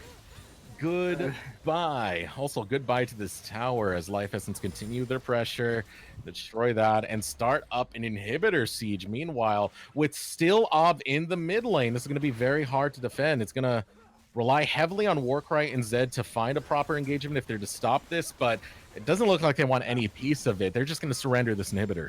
You have no wave clear. This team was basically designed to either get ahead or fall, and right now they look like they fall. 2-man scout of the week, though. Here comes the Call of the Forge God, able to get the knockup from Warcry. The knockups are huge by Crowned, but will it be enough? Looking to run away. It's unfortunate, but falls. Now more bodies hitting the floor, but the health bars are starting to get low for Life Essence. But will Crown be able to capitalize? One kill goes through. Harbinger able to claim it, caught up and stuck his war cry as he will go down. Liege will fall as well. So long for Crowned Esports. Life Essence are able to find their footing. They're able to find their draft, and they're able to take this to a series as they destroy these Nexus towers and inevitably the Nexus. I mean, this one kind of, we hate to see it. It just seemed doomed from the start. The draft coming out from Crown, very questionable. Clean game though. 8 towers to 1 in favor of Life Essence, but I mean, I think you said it best in between games. Even though chat didn't hear it, I think the best word to say it is hubris. Yeah. You know, Crown Esports just, they let their hubris take the best of them. They just didn't care. They're like, you know what? Screw it.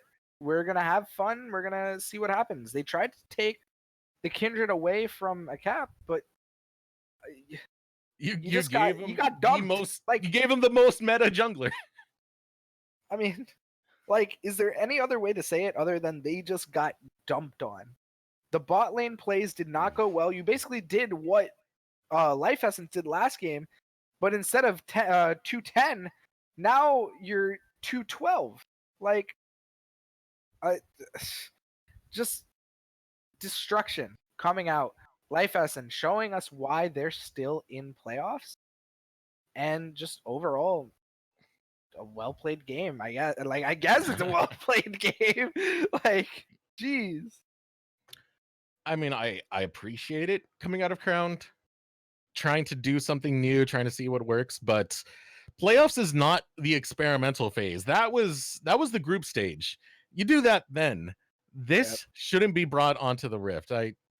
I can't see the win condition they are really going for. I mean, you have a tanky front line, which usually signifies a team fighting comp, but you're going against the team fighting comp. You're going against Sejuani. You're going against Sivir. These two champions alone, throw in anyone else, and you pretty much have a guaranteed team fighting comp that will destroy and crush the living daylights out of Crown. And that was the case. It was great map movements coming out of a cap.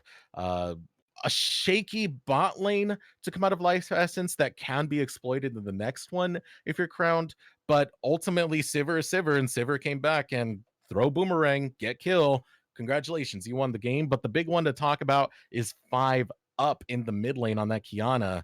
What a beast, Sordo. Yeah, no, 5 up, putting in work, getting the solo kills left, right, and center. But the thing is, it was all based off of a cap here. And I mean, I guess we can say a cap might have clapped them. He just destroyed them. Anyway, we're throwing over to break. No, he just basically just ran through everyone, hitting the ultimates left and right, trying to make plays, forcing the Syndra to use her cleanse over and over again. And there's just nothing to be done. Syndra 1-6, and the Kiana just taking advantage every step of the way. Yeah, it was a brilliant display. That's for sure. Life Essence coming back strong, evening out this series 1-1 apiece. We're going to throw it over to short break. When we return, we'll get into that series defining game, that final game number 3. Who will win? Life Essence, Crowned Esports? Be sure to stay tuned to find out.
Welcome back, ladies and gentlemen, to the Upsurge Contenders League Quarterfinals. Crowned Esports versus Life Essence. And we need some life lessons right now, more specifically about draft, Sordo. I've lost my way. I've seen too many troll things today, and I don't know what is right or wrong. Please show me the way. I don't think either one of these teams knows what a draft is, to be honest. We do get bans, though. Bans are good from both teams. We see the Morgana, Kiana, Cassiopeia out. The Azir and Draven following afterwards. They just don't want 5-up on Kiana at all. Because we saw how dominant he was. 12-3 and 6, I believe the score was to end it. Just complete domination. Life Essence, not going to be able to play it. As we do wait for the first pick to come out from Crowned here. Now, this is where things become interesting. Are they going to pick up the Sejuani? Are you going to pick up things like the Sivir? Or are you just going to, try to bring in another flex? Maybe the Aatrox, maybe something completely out of left field. And there it is, completely out of left field. Thresh. And it's so strange to prioritize this because this is something no one's really going to fight over. It's not a highly contested pick. So to take that at the very first part of your draft is a bit of a head scratcher. But if they have confidence with the Thresh, and that can completely change that around, if that is something that Ground Esports just excel in, if Warcry's a beast on it, then yeah, sure. But this enables so many return counter picks to come out of Life Essence. And those are the two champions you just named. Like, you leave up Sivir, you leave up Sejuani, they're going to be able to pick up Yuumi in the next one, unless you're going to put Thresh ADC, which, nothing's out of the question with Crowned Esports, because, Crowned, right? Yeah. So, you leave up the Sivir Yuumi, even though it's into a Thresh, who the hell cares? Sivir does great into Thresh.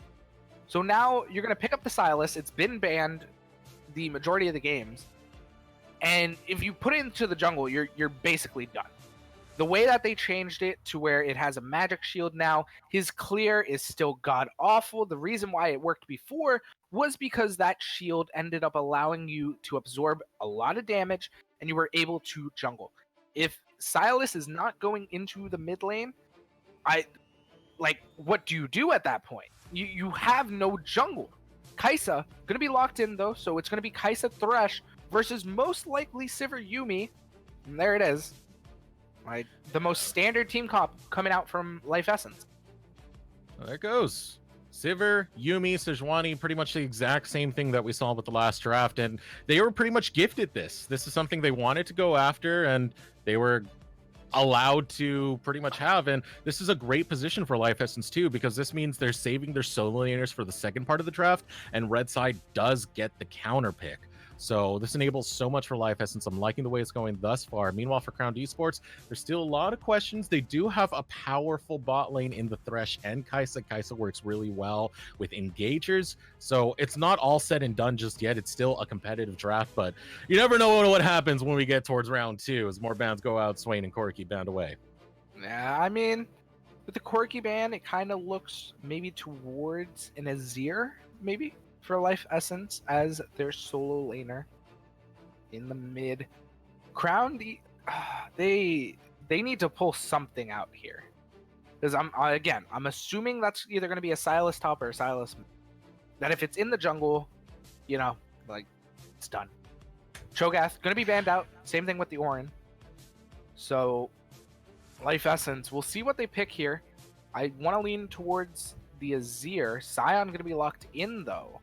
So they're going to leave the counter pick up to 5-up, which I don't think is a bad idea here. 5-up was the hard carry last game. He did really well on that Kiana counter pick. So let's see what Crowned picks. That again, we really don't know what they're going to pick here. They can pick 20 different things, and we have really no idea. But the tough part about this is you can take the Azir if you're Crowned in this situation and not really give any good matchups for Life Essence and 5-up in that mid lane. So it's only a matter to see what happens. I mean, the Corki Azir matchup is pretty much a classic. It's a staple in 9.13 and 9.14. So many times does one side see the other and they're just like, oh, we're just going to stagnate with this one.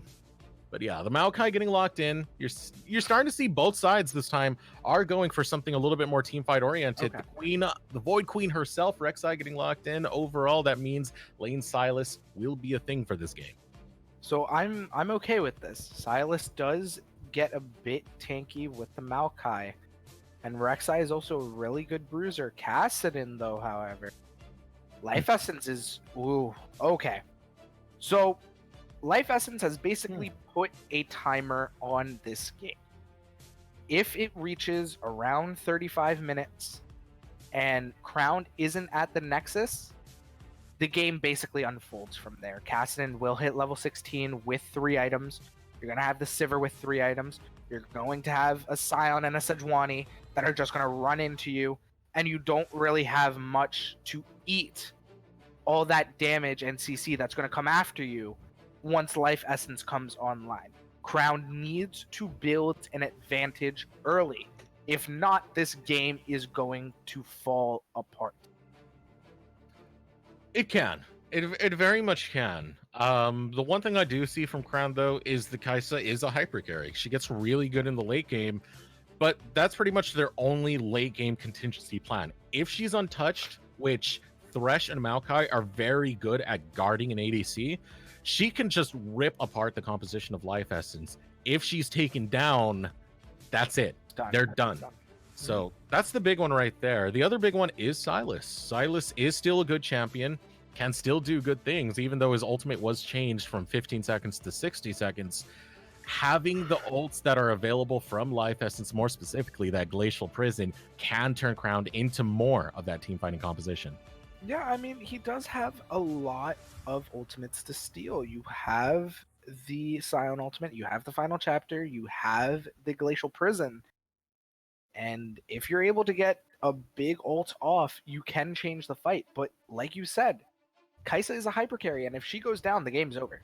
Crown loses. Like, they don't have damage to back that up. And the issue with Kai'Sa is that she's very close ranged. So she needs to get into the face of people. And the thing is, Kassadin loves that. He will Q ult E, you're dead. You're gone. You're done. Once 16 comes around, there is nothing the Kai'Sa can do unless she has Zhonya. So it becomes a bit of an issue. A lot of this game is also going to focus on the junglers here. That for the side of Crown, if they can't have Obvi just get everywhere on that Rek'Sai and, you know, maybe get Kai'Sa ahead, get Sylas ahead, and put the Kassadin down, you put yourself in such a bad situation. And it's really bad here for Crown. They need things to go well in this early mid game or they are done. Yeah, it's definitely going to be a rough one for Crown, given what goes through, and especially the stakes of this being quarterfinals. This is elimination, so you do have to play your absolute best. But looking at the way these lanes do match up, you do have a pretty big advantage going in the bot lane for the Sivir Yuumi, thanks to the poke, but the threat is always there. And this is the lane I do want to focus on as this game comes through. Threat is always there of a Thresh Lantern and a Thresh Hook. You throw out the hook, you throw out the lantern, suddenly here comes Rek'Sai into the matchup, and that could just ruin things completely. Yuumi doesn't really have that much pill other than her ultimate. After that, she's pretty much just useless if you're trying to disengage a fight, and it puts a lot of weight onto Sivir to be able to outplay that on her own. So it's a rough one. I feel like that's the matchup we need to look at. That's going to be the most volatile lane. Oh no, you are 100% correct there. Thing is, if Warcry does get hooked, it's not going to be, or not Warcry, if Billis here gets hooked, it's not going to be a good time. Like you said, not very much disengage. But the thing is, you have such an advantage coming out from Youngling and Lady Billis that doesn't really matter, though. You always have the threat of Sejuani down there. You have the triple TP in your composition. And that, I think, is going to make such a huge difference. You have so much split push potential here. And right now, Life Essence, if they're allowed to just farm, which they have been doing really well, 5 up throughout all 3 of the games, has been the highest CS person in this game. And especially on something like Kassadin, if he's allowed to CS and get to, 10 CS a minute, even towards that 11 CS a minute, then he's going to become a monster even earlier than I said, and it will probably be around 25 minutes. Yeah, definitely high stakes right here with the quarterfinals here at Upsurge Esports. We're going to throw it over a short break, and when we return, we'll get into that matchup. Game number 3, semifinals on the line. Crowned Esports versus Life Essence. We will be right back.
Welcome back, ladies and gentlemen, the Upsurge Contenders League quarterfinals. Crown Esports versus Life Essence. This is the final game right here. Game number 3. Winner take all. It's the big one right now, and might be starting off with some big plays. Both teams are clumping up as a 5-man group. Oh, we no. might have a fight on our hands. Harbinger. Not like this. Harbinger's going a little bit forward. He's going to get the 5-man decimating smash.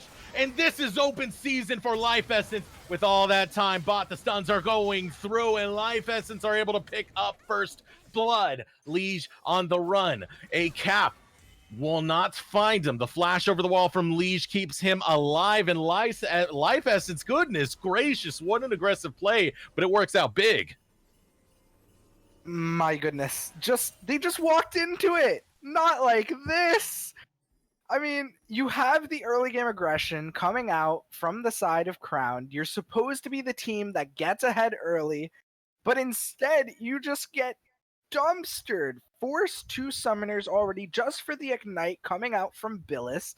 You have the Sivir coming back to lane with a long sword. And this is not where you want to be. Now the Sivir, who already is supposed to win this matchup by pushing the lane over and over and over again, is going to have an even easier time pushing into you. Yeah, this is going to feel so good for Life Essence's bot lane. Already looking to return to lane down in the bottom, crowned with the Kaisa and Thresh combo. Forgot his name for a second. This is going to be devastating because both of their flashes are down. Early ganks are real, especially against the Sejuani. It can be a threat. Yeah, no, definitely. I wanted to point out that that Silas tower shot early. That's gonna hurt him a lot. Already forced to burn a corruption stack, so we might see the early back come out from him. Also, the Dark Seal going on to 5 up. It's already beautiful. It's exactly what you want to see. Chains do hit, though. Nothing really going to come of it, though.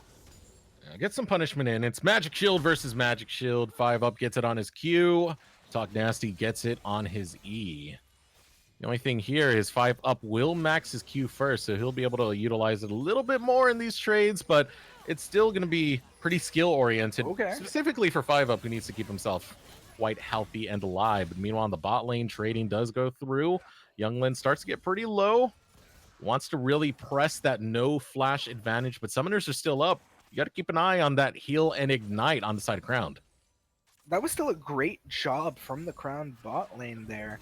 Liege ends up hitting his W, while Warcry ends up hitting the death sentence right after. So Younglin didn't have the spell shield for it. Ends up getting chunked down and forced to burn both pots. I mean, he came in with the pot advantage. And oof, you don't really want to be down that much, but still has the CS lead. So he will still continue to push in. Does have a cap down in the bot lane. Twisted advance, though, to dodge the decimating smash. Well played by Zed, though. Yeah, but look at ACAP. He's just kind of staying down here in the bot side. He really wants to set up a gank, but it's easier said than done. You know that Liege and Warcry are going to be playing safe, and with the lane so shoved in, there's no way he's really going to find that gank. He's wasting a lot of time staying there, so he's going to move to a different lane. I mean, it's like you were saying in the champ select, right? For the side of Crown, Liege Mu is their carry. If you shut down Liege Mu, the game ends there. That's the gank on Warcry, though. Yeah, the gank does work when you walk right into it, so Younglin will be able to pick up the kill onto Warcry, and a little bit of a camp there from ACAP, but it pays off. Yeah, I mean, hell, camp the Sivir, man. Doesn't matter. 5 up. Ooh, lots of knockouts coming through, but able to mitigate quite a bit of damage. Not enough, because Ob will take him down, but the response comes out of ACAP. Tries to get a counter gank of his own, but it's a 2-on-1 scenario. You don't want to take that for too long. He's starting to get critically low. Gets under his tower in time. Talk Nasty and Ob, they are aggressive now. I mean, this is what you need to do. If you can't get Liege Mu ahead, you need to get Talk Nasty ahead on that Silas. Like we were saying, him stealing those ultimates are going to be massive. And well played there in the mid lane. They're able to basically, take advantage of the fact that 5 up isn't 6 yet. You want to be ganking this Kassadin pre-6. They get the gank off. Yes, they're forced to burn Avi's flash, but it doesn't really matter. You burn 5 up's flash, and Talk Nasty still has his. A trade going on in the mid lane. You could just see these melee mages just really bringing it to each other at the very moment. Talk Nasty is going to get a huge advantage, though, because he does get natural wave clear off his passive. So this lane will be constantly shoved in until the level 6 point for 5-up, where things can start to change around just based off that mobility and kill pressure that come out of both 5-up and ACAP. But starting to go over towards the top side because Zetter Oof is overextended by quite a bit, but ACAP will not commit to it for the time being. Probably thinks there's a ward there because Zetter Oof started to back off at the same time. Yeah, kind of lucky by Zetter Oof that he just happened to be moving back at that point. But I think it's more waiting until level 6 comes around to start to help out Harbinger. Maybe force a flash up there. Talk Nasty, though. In the better end of that trade. A little bit, though. This is going lethal. Both of these mid laners really want each other. They're at each other's necks at the moment, and both just eating it back and forth. Really, if the trades are short, 5-up does get the better advantage of it. But if Talk Nasty is able to keep him going on for a while, that Conquer will do so much work for him. Harbinger, though, eating a lot of damage there. But no, you are right there. If Talk Nasty is able to get his Conqueror, then he will win that fight. But until that happens, 5-up, taking those shorter trades will end up with the advantage. Rek'Sai will not spot out ACAP, though. We're gonna just try to fight, though. They're just gonna bump into each other. A lot of healing going off onto ACAP as the heal is burnt, as well as the healing coming out from the Yuumi, but that will just scare away Ob for the time being, trying to go for that behind the turret gank that Rek'Sais are famous for, just burrowing on through. Yeah, scary situation there for Obby, but I mean, stays cool and calm, gets out and burns the heal from Latabilis. And that's the big thing that you've gotten out of this. Now the Sivir does have Flash, however, so you do have to be mindful of that. Lots of damage being put onto Warcry. That prowling projectile, plus the boomerang. This is not smart. Not a fun time. This is not smart right here. Priority is so heavily on the side of Crown's bot lane that if you start moving down here, the Dragon's already taken 5-up. He goes down. This is free right here. Crown are able to take this team fight quite cleanly. Youngbin will go down. They're still looking to get more kills because overextension is coming out of Life Essence. Latabilis able to sacrifice himself to make sure Harbinger stays alive, but it was just a bad choice. Crown definitely earned that win, and Life Essence, they gave it up for free. I don't really know why Life Essence is even walking over there at that point. ACAP is in the top lane doing red buff. Like, why the hell are you even looking towards the dragon at that point? 5-up trying to outsmite with Riftwalk. What? Like, whoo! This is a interesting time of the game, ladies and gentlemen. That's just a massive misplay. Now the gold swings back in favor of Crown, and this is what you want to see. They are the early game team. You want them to be ahead. So we see, again, like you were saying, the more elongated trades that come out, 5-up, using the Riftwalk in. But again, the more elongated trades, the better off it is for Talk. But, ooh, this is not a good position, though. It's a good start for Life Essence if they take down Talk Nasty, but the rest of the squad of the blue team are able to come up in time. Crowned, they're able to get the better of this. The double kill will go over to Ob. Yeah, he kept trying to flash there, does not get it off in time. And the thing is, Ov did have the ult ready for him, so kind of a wasted flash there. Coming out from ACAP. 5-up, though. Now sitting at 1 and 3. Big misplays coming out from them. Great punishes coming out from Crown. I like Ov right there. He was just so greedy. He wanted that played all to himself. Bros over. Takes the Raptors in the process. Greed is good sometimes, and it does pay off for Ob, who's currently 4-0-2. Has a pretty nice chunky bounty in his hands with about a 2K gold lead. But yeah, it's about to get fatter. It's payday. The unstoppable onslaught was used, but he hits a wall. Harbinger's in all kinds of trouble right now, popping his shield, but the Queen is on the hunt, waiting for the burrow to come through to find the knockup. There's nowhere really for Harbinger to go. As the knockup comes up, Harbinger goes down to the Queen. Ob is unstoppable. I mean, this is what you want to see out of the early game champion of Rek'Sai. doing lots of damage early and being able to find kills everywhere at this point. She's been able to go into the bot lane, get kills, definitely been able to camp 5 up and put him hella behind, and now able to go into the top lane and also get kills. Ooh, All over the map, and this is what you need from Of here.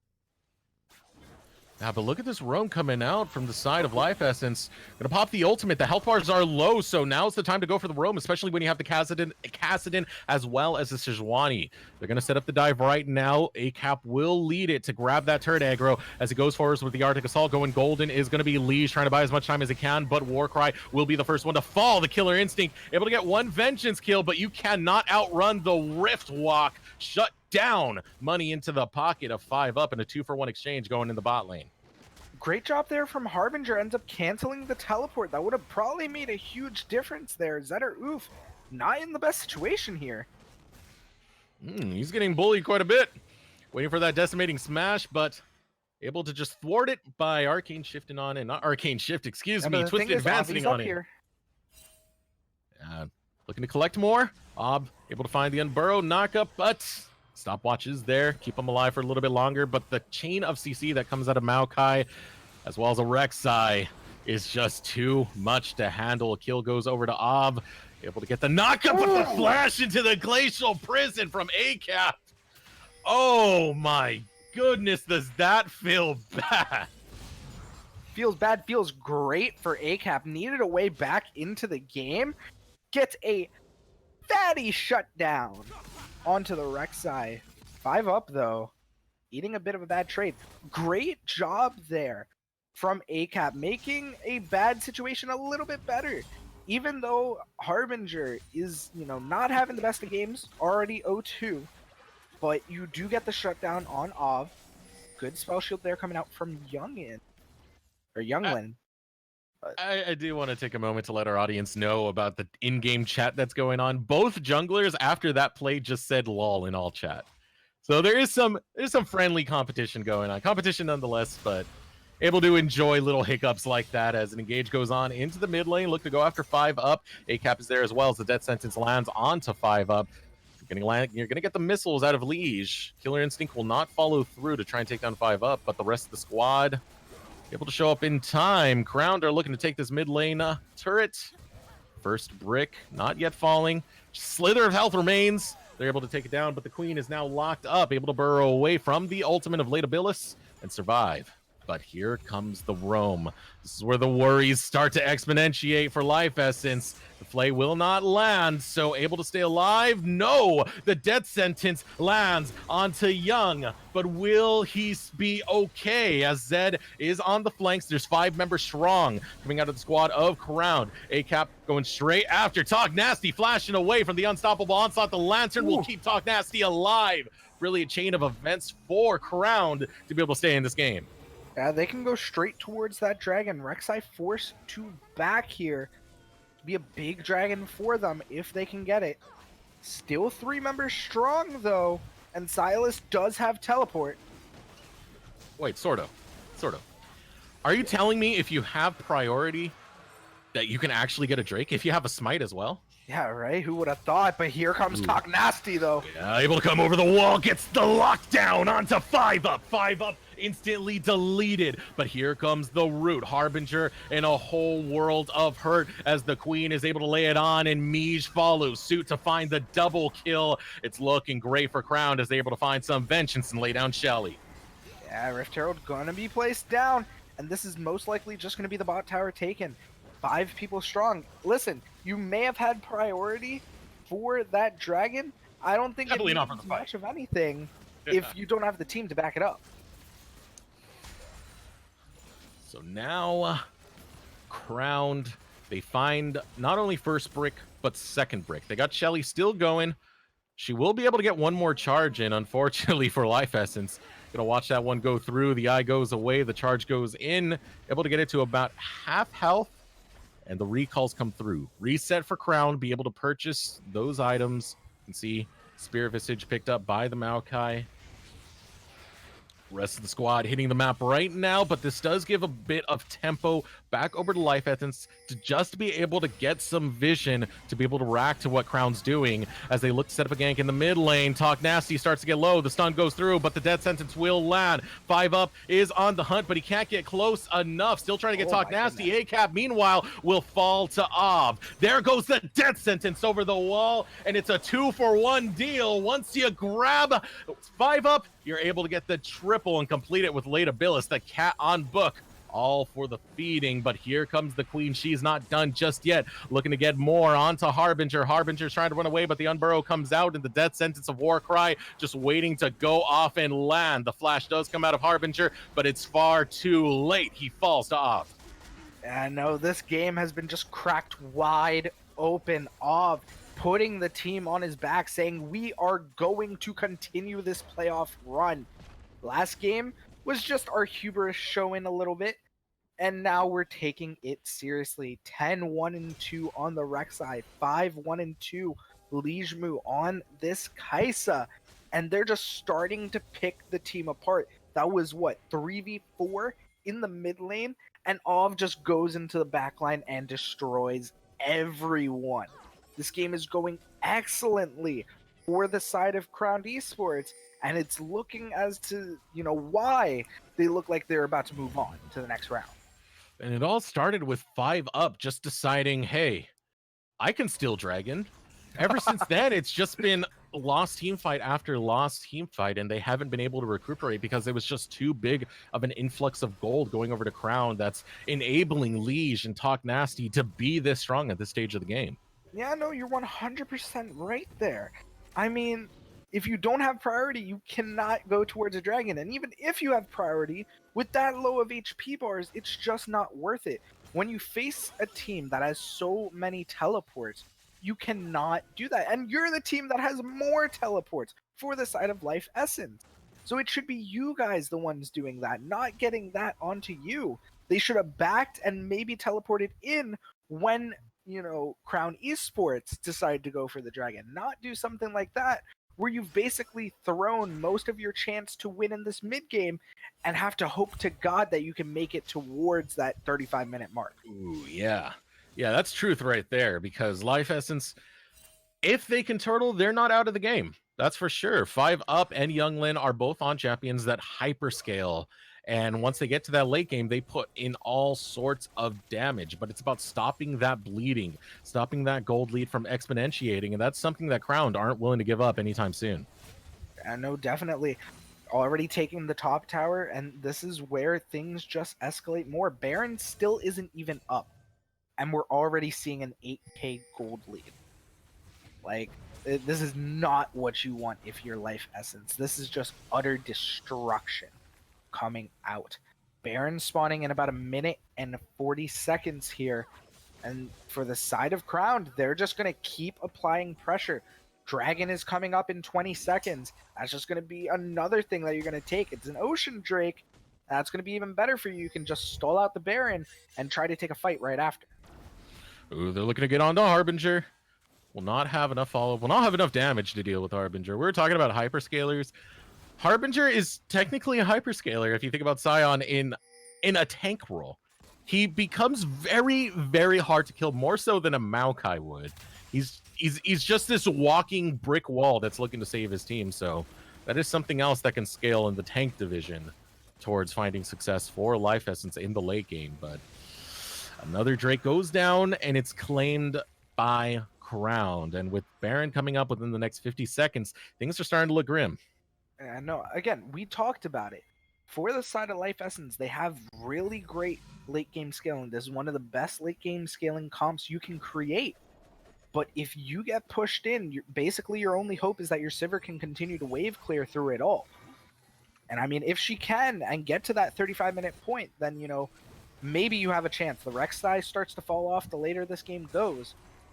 But right now, sitting at 10-1-2, it's very scary to try to deal with it. Baron coming up in 15 seconds, and that might be the turning point of this entire game. Throwing out some damage, but Leda Billis goes too far forward. Jumps back onto Younglin to be able to stay alive. Be careful here. The engage can still come out from the side of Crown. They have a lot of tools working with them. More specifically, that glacial, glacial prison that was stolen away. As a knockup comes in, Latabilis will fall. That's the cat on book down, and that's more bleeding coming from Life Essence. Barely dodging the hook there from ACAP. But I mean, again, they're just pushing the advantage. Another tower is going to go down in favor of Crowned Esports. And I mean, what do you do if you're Life Essence? You hope for the steal coming out from ACAP. Better jungler wins at that point. Just get the Baron steal. Hope you can stall a little bit. Gold lead sitting at around 9k. This is not where you want to be if you're Life Essence, and it's looking very grim from here. Basically, your only win condition is a Baron steal. That's your only hope. And late game. And late game. Can't forget about the late game. But the thing is, right? If Crowned Esports gets that Baron, do you really think they're gonna let the foot off the gas? They're just gonna run through the base. You set up someone in the top lane, you set 4 in the mid lane, and you just push through. There's not much to be done. Even though Sivir's wave clear is really great, you're gonna have to force someone into the top lane. Kassadin doesn't have wave clear, Harbinger doesn't have wave clear, ACAP doesn't have wave clear. So you basically are just done after that. You take both of the side lanes and then barrel S5 through mid. So Baron is the main point. If for the side of Life Essence they want any hope of getting back into this game, they need to either get a Baron steal, maybe find some picks. That's not what you want to do. That is definitely not what you want to do if you are Zed or Oof. That right there, ladies and gentlemen, it's a big Oof. Stopwatch is used. He's a tanky boy. His purpose is to soak damage, and if he's golden, he's not soaking any damage. But speaking of damage, there might be some damage waiting for Ob around this corner. Ob starting to go a little bit forward, puts out a bit of damage, but backing off. You got to be careful with ACAP and Harbinger there. Start to move forward, but over the wall, the Baron has been called. Looking to find the knockup. It will not go through for Harbinger. 5k health remains on the Baron, but they're just going to go for the reset. Will get the knockup, and the rest of the squad are able to show up and destroy 5UP. I was really unfortunate there, coming up from 5UP. Ends up using the Rift Walk right into Ov. And again, we were talking about this earlier with the Ocean Drake. They're back to full HP after tanking that thing while it was at 5k for so long. They're looking for the engage here, though. Yeah, they're looking for more. The unstoppable onslaught comes out from Talk Nasty, and they're finding that engage. Harbinger will be the first one to fall. He stays alive for a little bit longer, but ultimately drops. The double kill comes out for Ob, and the Void Queen is on fire as she grabs a triple kill, with another kill being picked up by Liege. With only 5UP left on the map, this Baron is completely free for Crowned. Yeah, no, super unfortunate there from Younglin. Ends up failing the flash over the wall, and it ends up getting him and Latabilis killed. So now you just have the Silas in the mid lane pushing, and like you said, this is just the freest Baron you've ever seen in your life.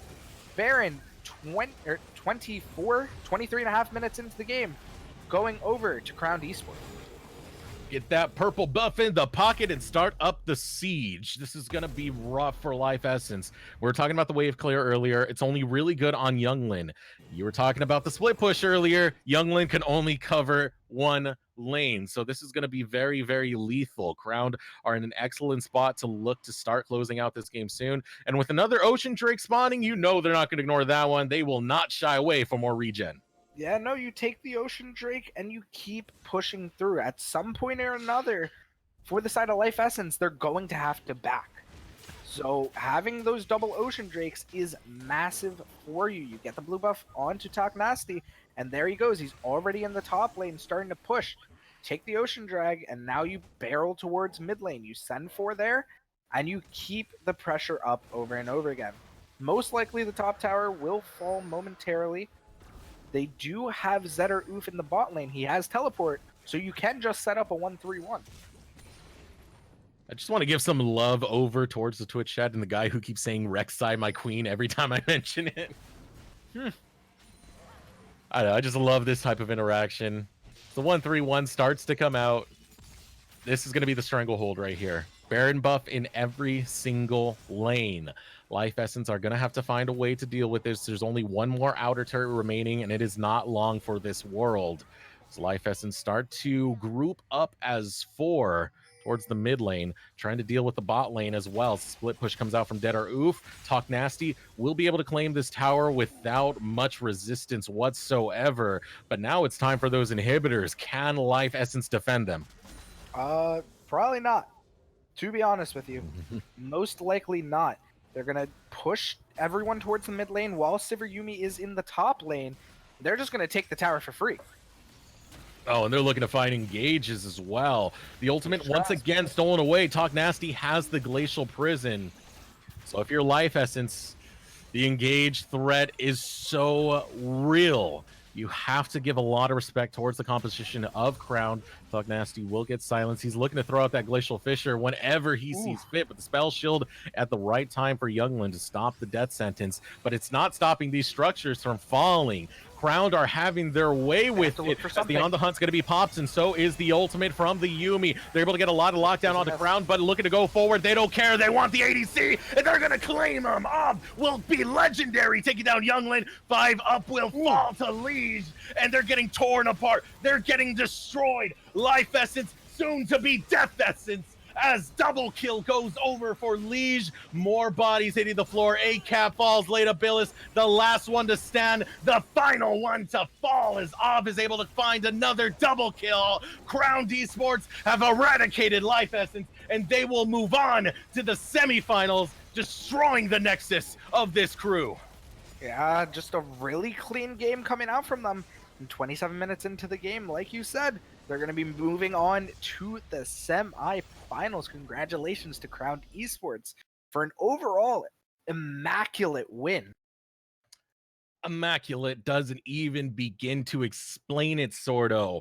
The Void Queen with a 20.0 KDA. Ob was on fire this game, and on fire doesn't even begin to explain it. This was something unreal. See, the thing is, we're talking about Ov, you know, he has the 20 KDA.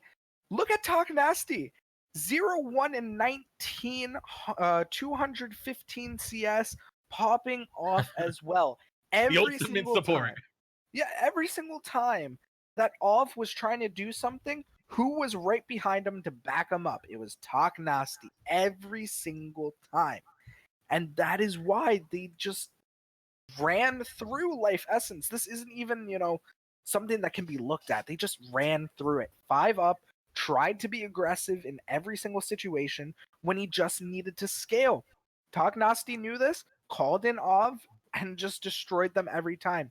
There's no way in hell Life Essence wins the 2v2 with jungle mid, and they continue to look for it over and over and over again. And this is so disappointing on the fact that it all really started with the dragon play. It was a very ill-advised play to go for. 5 up just dives in to try and get the steal against the smite, and it's early game. It's 8 minutes in. Kassadin is not an early game champion with priority towards the bot lane. Ever since that fight, it was just win after win after win from Crowned, and they were able to brute force a victory without ever letting that late game stage that Life Essence were dying for, and it was because their pick was just so potent. Once they caught you, it was very hard to get them off you. Yeah, no, definitely. And I mean, the thing is, the win condition for Life Essence was to get to those 3 item points, and not a single person was there. The only people that had 2 items was the Sivir and Kassadin and the Sedge. Everyone else, look at Harbinger, man. He had components to items. He didn't even have full items. And it's literally components to 3 different items. It's not even components to the same damn item. Like, it's just a yikes. Like that's the only thing that you can use to describe this game. Just a huge huge yikes. Just looks like the complete collapse of Life Essence as a whole. Yeah, and it really is at this point, because they are gone from the tournament. This is elimination. This was the quarterfinals. Life Essence will not be moving on. It will be Crowned Esports who continue to make their run through playoffs, potentially taking on the winner of one of the other series that is coming up soon. It's going to be Vengeance Esports Gold versus Dynasty Esports. And there's definitely a lot on the table to unpack if you're crowned esports moving in to the semifinals, because to say their playoffs team is definitely questionable based on their draft alone right now. I believe that's one of the things that crowned are suffering in and that they do need to start working on. I mean, if you ignore the second game, their drafts were focused to what they want to play around. First game, they controlled the early game with their picks, and they did well. Second game, we ignore. Third game, they had the early game composition. They played around it. They played around Talk Nasty and Ov, and they won the game off of it. Yes, there were misplays coming out from Life Essence, but at every step of the way, Crowned Esports was able to capitalize on those mistakes, and that's why they're moving on. And that's why I'm not really too worried about them going into the next series. Yes, obviously they can fix the draft, but if they still pick towards that early mid-game focus, they have a really strong chance of winning it all. Yeah, only time will really tell as we go through this one. But overall, congratulations to Crown Esports for making it over towards the semifinals, and a farewell to Life Essence for their time being in the UCL. And overall, it was a series. It was a bloodbath. It was League of Legends, sort of. That's the best way to put it. No, I mean, we're we're all playing League just a little bit, and I guess for the side of Crown Esports, they just played it a little bit better here. So that's going to do it here for the desk. My name is Eric Desrox Beltran. My co-caster right here is Robert Sordo Santiago. I want to thank our sponsors real quick, both Kono and Midwest Esports, for supplying us the way they do. But for now, and here for all of us at the broadcasting desk, as well as Upsurge, thank you for tuning in and have a great night.